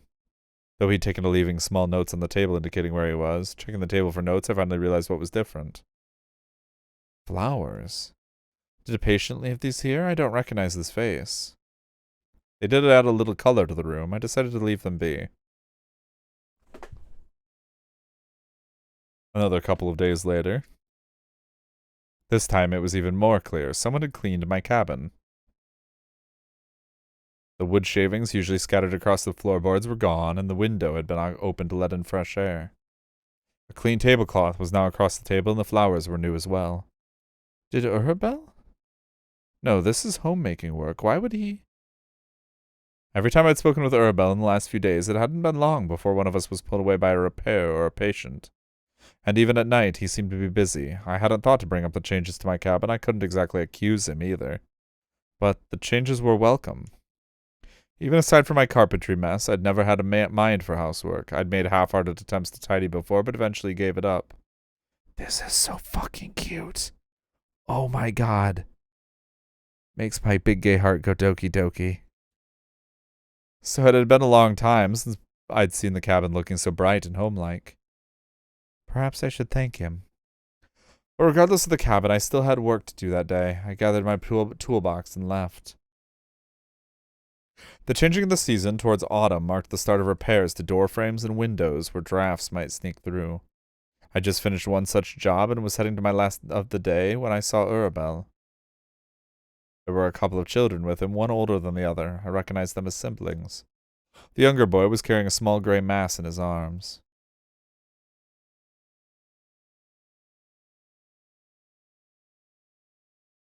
I cannot. What? Hush, I told you already, didn't I? Even the doctor can't make the dead come back to life. No one can. Death?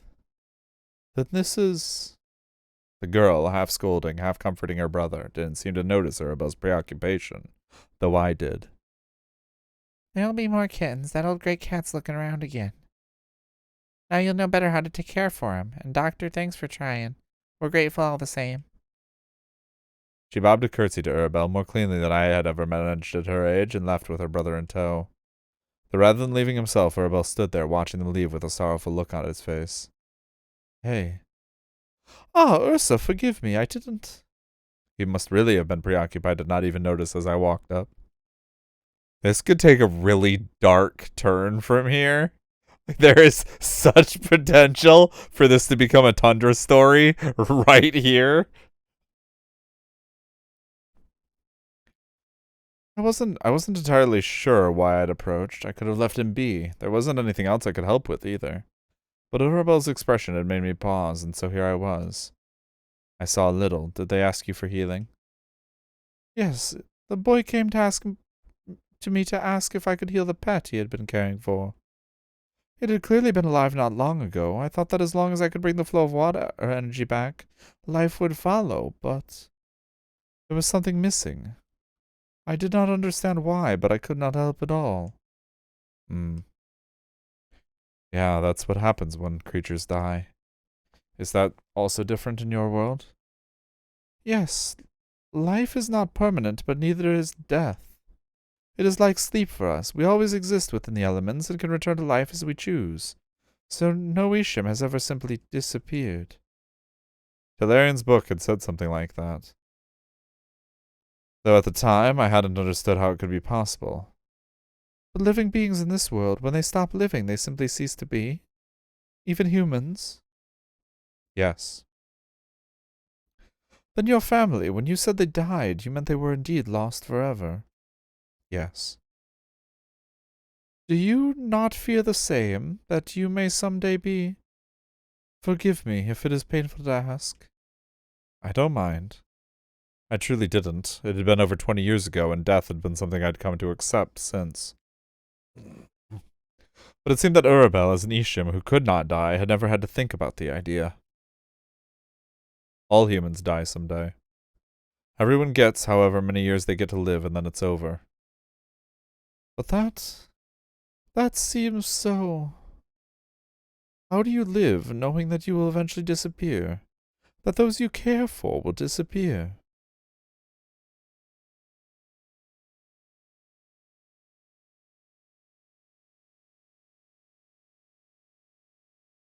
This is the one where I'm gonna get a bad ending by what I choose.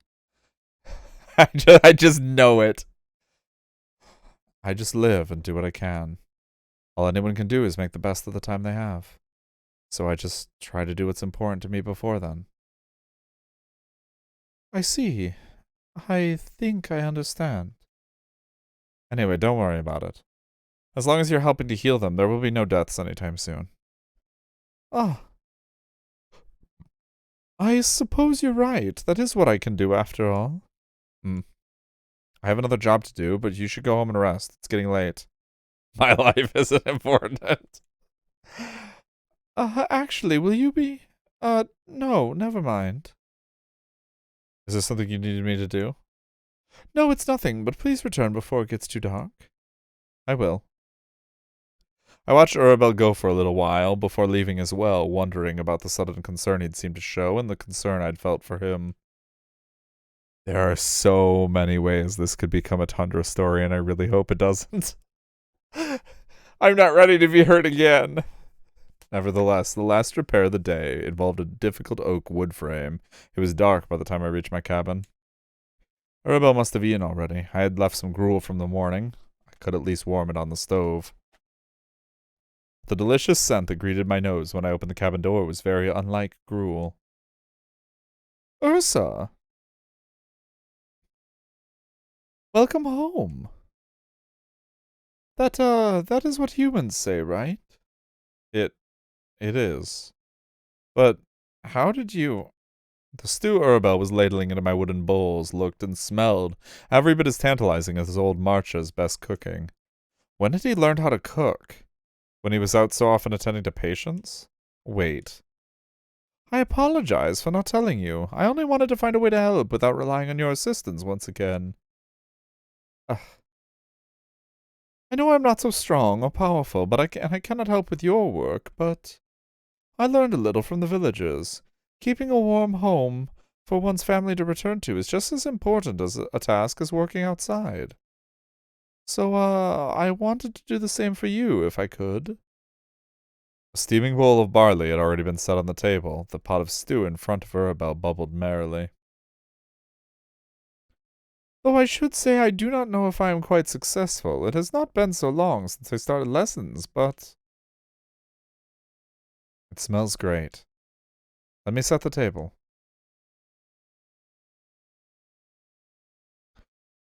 The stew was delicious.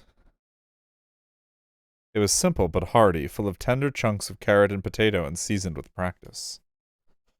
It was only when my spoon scraped the bottom that I realized how hungry I had been. Yrsa beamed at me. Please sit. I will get you some more. Thank you. It's good. How long have you been learning to cook? Well, 4 or 5 days. I began after we spoke at the waterfall. Marcia was very eager to help me learn. She pointed me at several others who could help as well. She said they knew the dishes you enjoyed, and I should practice all of them to be truly skilled at cooking. That old busybody. After I'd been taken in by Silvervale, I'd lived with a few of the childless women and their minor husbands. Old Marcia had been one, old Elaine and Sig, and others who'd since gone. There was nigh on 20 years ago. I had no idea they'd still remembered my favorite foods as a child. To tell the truth, I had indeed wanted to practice for a little longer. I have only learned to cook this stew so far. But, well... As you told me earlier, time is limited, and we must do what we can before then. Before death? Yes. After our conversation, I was suddenly worried. I realized I did not know how much time you, that is, I, would have. So I, did not want to wait. You'd been afraid of me disappearing? Dying? I realized I probably should have described humans' relationship with death better, but... Despite the absurdity, hearing that he'd been concerned for me left a strange warmth in my chest. Though it was silly of me to rush, now that I think about it, perhaps the stew would have been even better if I hadn't. That's well. I don't plan to die anytime soon, but the stew is delicious. I am glad to hear that. I didn't know how to describe it, but it tasted almost like a distant memory of rolling wagons and smiles across campfires. Strange, that was so long ago, but the feeling was quietly familiar. And, if it is not unwelcome, may I continue to cook for you? Then let me do the washing up. Oh, no, please, let me as well. It's only... As we went back and forth in the warm atmosphere of the cabin, I realized I'd never had someone else to argue about dishes with. I'd lived alone since before I came of age. It was not lonely, necessarily. I was used to the casual kindnesses and affection of the villagers. But this was different. Yrsa's consideration, his worry for me. Even if it was unnecessary, maybe it wasn't so bad. Aww. Chapter 5 by Blade and Claw. Have you any new cooking pots? Not at the moment, but once this job's done, I can get right on it. You put it in an order, Yrsa? Yes, and if you got any good sharper knives, mine are rusting. I'll pay you back next time. I have pine logs on hand. The old smith waved me off with the knives and a good-natured grouse. I continued on. This is rosemary, isn't it? I'll take a couple bunches. Sure is cooking, Yrsa. Never saw you getting anything fancier than carrots and potatoes. Just running errands. The vegetable seller winked at me. Well, I hear cooks and those who spend time in the kitchens like a bit of appreciated now and then. How about getting a treat? Something nice, maybe. A bundle of violets and crocuses she waved at bloomed colorfully at me.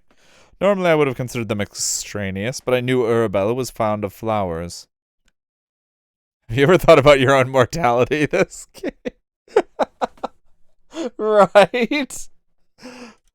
Oh, good, I found the button relatively easily. I'll take them then. Good choice. Oh, they're on the house. Gone. You need a bit of color in your life. Good. Glad to see you looking brighter these days, though. Yes. Was I?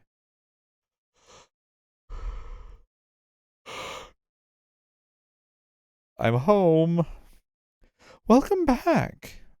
Here. Oh, the rosemary and... Basil and thyme, the herbalist said. Says they'll be useful for a good cook. Figured I might as well, and got a couple of new knives. As I unloaded my haul, I handed Arabelle the flowers as well and was gratified to see the way he beamed at them. Oh, goodness, Yrsa, thank you. You've really thought of everything. Least I could do. I no longer returned to an empty cabin and a cold hearth after my rounds each day. No matter how late I returned, there would be light in the house and Arabelle's smile to greet me over a warm meal. It had only been a week since Arabelle began cooking for me, but this routine had already become part of our lives. It really was nice. Though as Arabelle was showing me how to crush the rosemary to draw out flavor, there came a knock at the door. I'll get it. If it's a patient, should I tell them to come back later? Oh, well, dinner will be ready soon. Please ask them if they would like to stay. The herbal aroma of rosemary and potato soup rose behind me as I went to the door. The visitor was familiar, Grumman, who'd taken up work at the general shop in Reedholm. I suddenly remembered handing his daughter a doll. That had been right after I had returned with Arabelle. Had it already been a few weeks? You look well, Yrsa. You as well. Back to visit family? Sure I am. Got a small break from hauling around the countryside with merchants, so here I am. Come in, then. We have soup on the stove. Oh, no, I gotta get back to the missus soon. She'll kill me if I ain't at her table first time I come back in a month. But damn, I've been away a while if you've already taken a husband, eh? I was momentarily lost for words. Grumman roared with laughter. Sorry, you ain't gotta explain, but right, that ain't what I came to chat with you for. You heard about the Damon issues from the other villages was having, right? Yes, any news? Good ones on that front, actually. Seems like there ain't been any attacks for a while now on Brookhaven or Velvald. Brookhaven was a large hamlet 3 days' walk away. Trade by river helped them prosper where Silvervale, had landlocked in a valley, couldn't. I recall that Brookhaven had been one of the first villages to be attacked by demon, and then Velvald. That is good news. Then the attacks may be over. Could be. But if it ain't one thing, it's another. Some of the folks I passed on the road said they saw bandits. Says they've been hanging around near Reedholm, but others said they were wandering in this direction. There was little else in this direction of Reedholm besides Silvervale. That was a disquieting thought. But Grumman didn't seem to know much more than that about the bandits, so we chatted about small things for a moment further. Anyway, before I forget, here, apples for looking after my kid. She told me about the doll and all. It's not necessary. Oh, go on. What am I going to do with this many apples? The missus told me to go hand 'em out. Make a good pie for you and your man. Well, good hunting. I returned with a small basket of apples as Arabelle was setting the table and told him about Grumman's visit. We sat down to eat, but though the soup was delicious, I couldn't shake a feeling of unease. Yrsa, something on your mind? Arabelle smiled at me, seemingly unaware. I hesitated for a moment. Have you seen or heard of anything odd around the village? Unknown travelers, strange injuries, the like? No, nothing of the sort. Why do you ask? Bandit sightings. Not sure if their goal is Silvervale, but keep an eye out. I will, but, may I ask why? I have heard of bandits before, but could not ask why others seem to fear them so. Ah, that's right. I suppose given what I knew of the Isham Plains, Isham wouldn't even have had a concept of criminals or hurting others. The short of it is they're robbers and murderers. They'll hurt other people for money or just for fun. But why? I know you have told me that the creatures of this world can be violent. I suppose I can understand, a little, if they must survive. But how could humans willingly harm others of their own kind for sport? Perhaps there are disagreements, but even if you are not linked by the plains, you all share your existence as humanity. That's just the way humans are. I can't really explain it. Is that so? Thinking about it, Silvervale had been peaceful ever since Arabelle and I had returned. So our encounter with the wolves and Arabelle's difficulty accepting the living beings could harm each other hadn't come up again. Now that I understood him better and had seen his kindness and patience with even difficult patients, I didn't want to call his trusting nature a flaw, but it did make him somewhat vulnerable. Either way, you should keep an eye out. Do not trust all humans blindly. All right. And somehow I still didn't feel satisfied with that. Actually, I'll go with you to see your patients around town for a few days. I'd said it without even realizing. Arabelle also looked surprised, but not as much as I felt. Would you really? But your work. It's fine.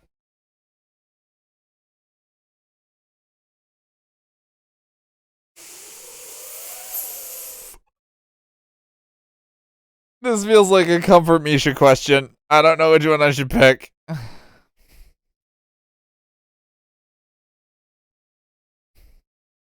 Like, this one is the tsundere answer. And I feel like it's more in character. Like, she would just say there's not much work these days to brush off, like, the admitting that she cares for him.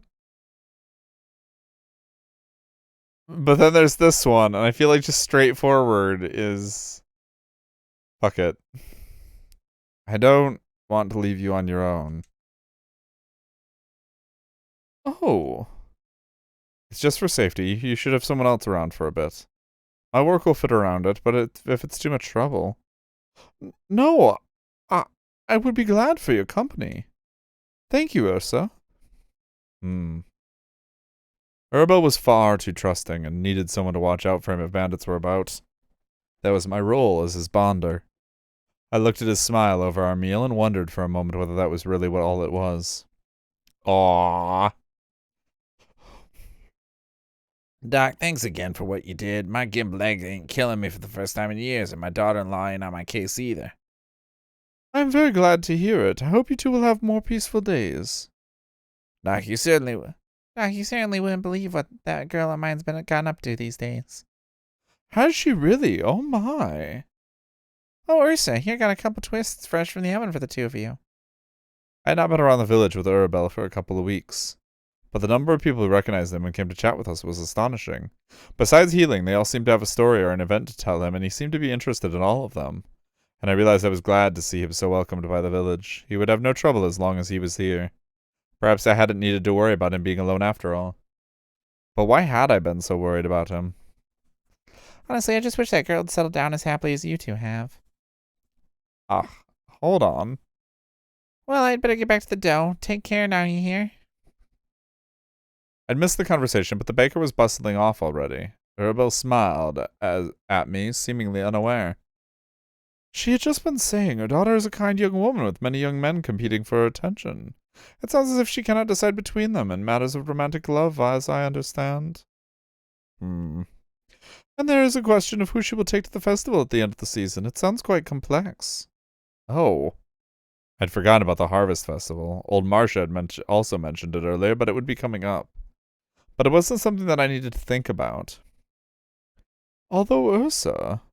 Marcia told me a little of romance earlier, but this is something I am still not sure I truly understand. Is it difficult for humans to find those they romantically love? It's complicated. How so? Is it not simply caring for someone else very deeply? It's more than that. I hadn't thought about it in many years at this point, but I didn't want to just refuse Arabelle's curiosity. I sighed. Love is wanting to be special to someone. Loving someone means wanting the best for them, but also wanting to share a life with them, help them in all they do, and care for them more than yourself. That is what the ideal love is, but both people must feel that way towards one another. It's difficult. If one person cares more and the other does not, well, that's why. Ah, I see. But, well, thank you for explaining, Yrsa. Arabelle looked a little dejected at that explanation. It does seem that humans truly value love, and the people I have seen together look quite happy. So it is a blessing to have if it can be obtained. Have you also wished for it yourself? I'd rather walk around with a cute girl than these ugly old men, you know. Why can't you just act more like a normal girl and leave it to... No, not really. It was a lie, but before Arabelle could notice, we were interrupted by the sound of children bickering. You take that back. I didn't mean it. You said you'd play more carefully, you dumb. The boy ran toward Arabelle, and the girl followed, holding parts of a broken wooden toy in hand. Ah, hold on a moment, you two. Please tell me what has been happening. Urabel bent to speak with him, and after some convincing, I managed to ask the girl to let me see her toy. One of the wooden arms had been snapped off, apparently by accident while the boy was roughhousing, but the wood had been weak. Let me fix it then. I can give it back to you tomorrow. Really? I promise. Okay. I comforted her awkwardly a little more, then looked over toward Urabel, still speaking seriously but gently to the boy. It is not yours, but you know it is not her fault either. Sometimes we do not know and hurt each other, but we must still try to understand. Mm-hmm. Although I knew how rowdy the boy could be, he was listening seriously. The girl had also stopped crying as she turned back to Urabel. Urabel really was good with children. I'd thought it before, but seeing him cheering them up like this was proof in itself. And from the other townsfolk's words, he really was just kind and earnest and honest, and someone who could heal hearts as easily as wounds. And maybe that was why, whether or not I'd sworn it as my duty, I simply wanted to protect him. And it is better to be someone who can make the lives of others better, like Yrsa. She is kind, cares for others greatly, and fixes what is broken rather than breaking it. Is that not true? Miss Yrsa said she'd fix my toy, too. Yeah, I guess she's cool. Urabel smiled at me and continued speaking to them. But it suddenly felt as if I'd had cold water splashed across my face. Urabel might have been kind and gentle and believed everyone to be as good as he was. But even if he thought that of me, I'd forgotten that I couldn't be that person.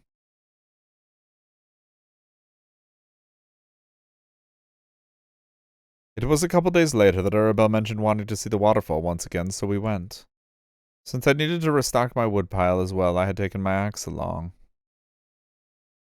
Alright. We are going to call it for tonight. And we will be back to play more of this tomorrow. Because I want to finish it, but I also don't want to hurt myself in the process. Hi, Retro! GG Retro, you scrub. Anyone who is very interested in the game, because it's a super fucking good game, it is available right there. I didn't even realize you can download it. You don't even have to download it. You can play it right in the browser. I didn't even realize it could be played. It could be downloaded, which is why we didn't have it at the beginning of stream, because I'm a little bit of a scrub. It's your birthday on Friday, Retro, and you are just now telling me? Happy early birthday, because I will inevitably forget by then, but yeah, to be honest, Retro, you're not wrong. We've played exactly 2 itch.io games that were available on the web browser, and both of them were stupid fucking good. It was Oteri in this one. This one has been a really, really good. I'm really glad that Cryos gave us the recommendation, because it was a really good choice. But I'm going to... I'll be back tomorrow with more of this, because I'm enjoying it, and it's not too hard on my voice to just do, like, a couple voices here and there. It's kind of nice to not have, like, a full cast and having to be, like, jumping back and forth. This might be, like, a good way to slowly work getting back into doing voices constantly. Let me see real quick. We're going to find out what Eden is doing, because if she's playing League of Legends, as much as I want to raid her, I don't know. I don't know. So is the deal with this game? It's one of the games from Otome Jam. So Otomes are basically visual novels written for a female audience. Generally, they are considered. Generally, the rules are, and I think the rules for this jam were, the main character has to be a girl, and at least more than half of the love interests have to be boys. And they're generally just in general, they're games written for a female audience, generally by female devs, because quite frankly, guys suck at writing girls. So, I'm not even a dude, and I suck at writing girls, but I suck at writing, so I mean, there's nothing new there. It looks like Eden's just chatting, which means she's still setting up 40 minutes into her stream. But we'll go ahead and raid her because, I mean, quite frankly, we don't have anybody else to raid. Everybody be nice to Eden because trying really hard to convince her to be the character artist for Yrsa because she has really good character art, like really, really good character art. And I want her to do the art for Yrsa because she's a cool person too. But she thinks her art is not good enough. So everybody tell her how good her art is. Or I'll kill you. So thank you all for coming. Thank you for all of your support. Thank you, Retro, Sharns, Rogue, Katie, Cryos, Hand, Bayou, all for coming here and hanging out with me for the night, as well as all the lurkers who've just kind of hung out and watched in the background. I'm glad you guys enjoyed the show enough to hang out with me. And thank you, Rogue, for the 2 gift subs, as well as the huge tip. I will see everybody tomorrow where we'll be back with some more Otome Jam games. And with that, good night, viewers. Good night.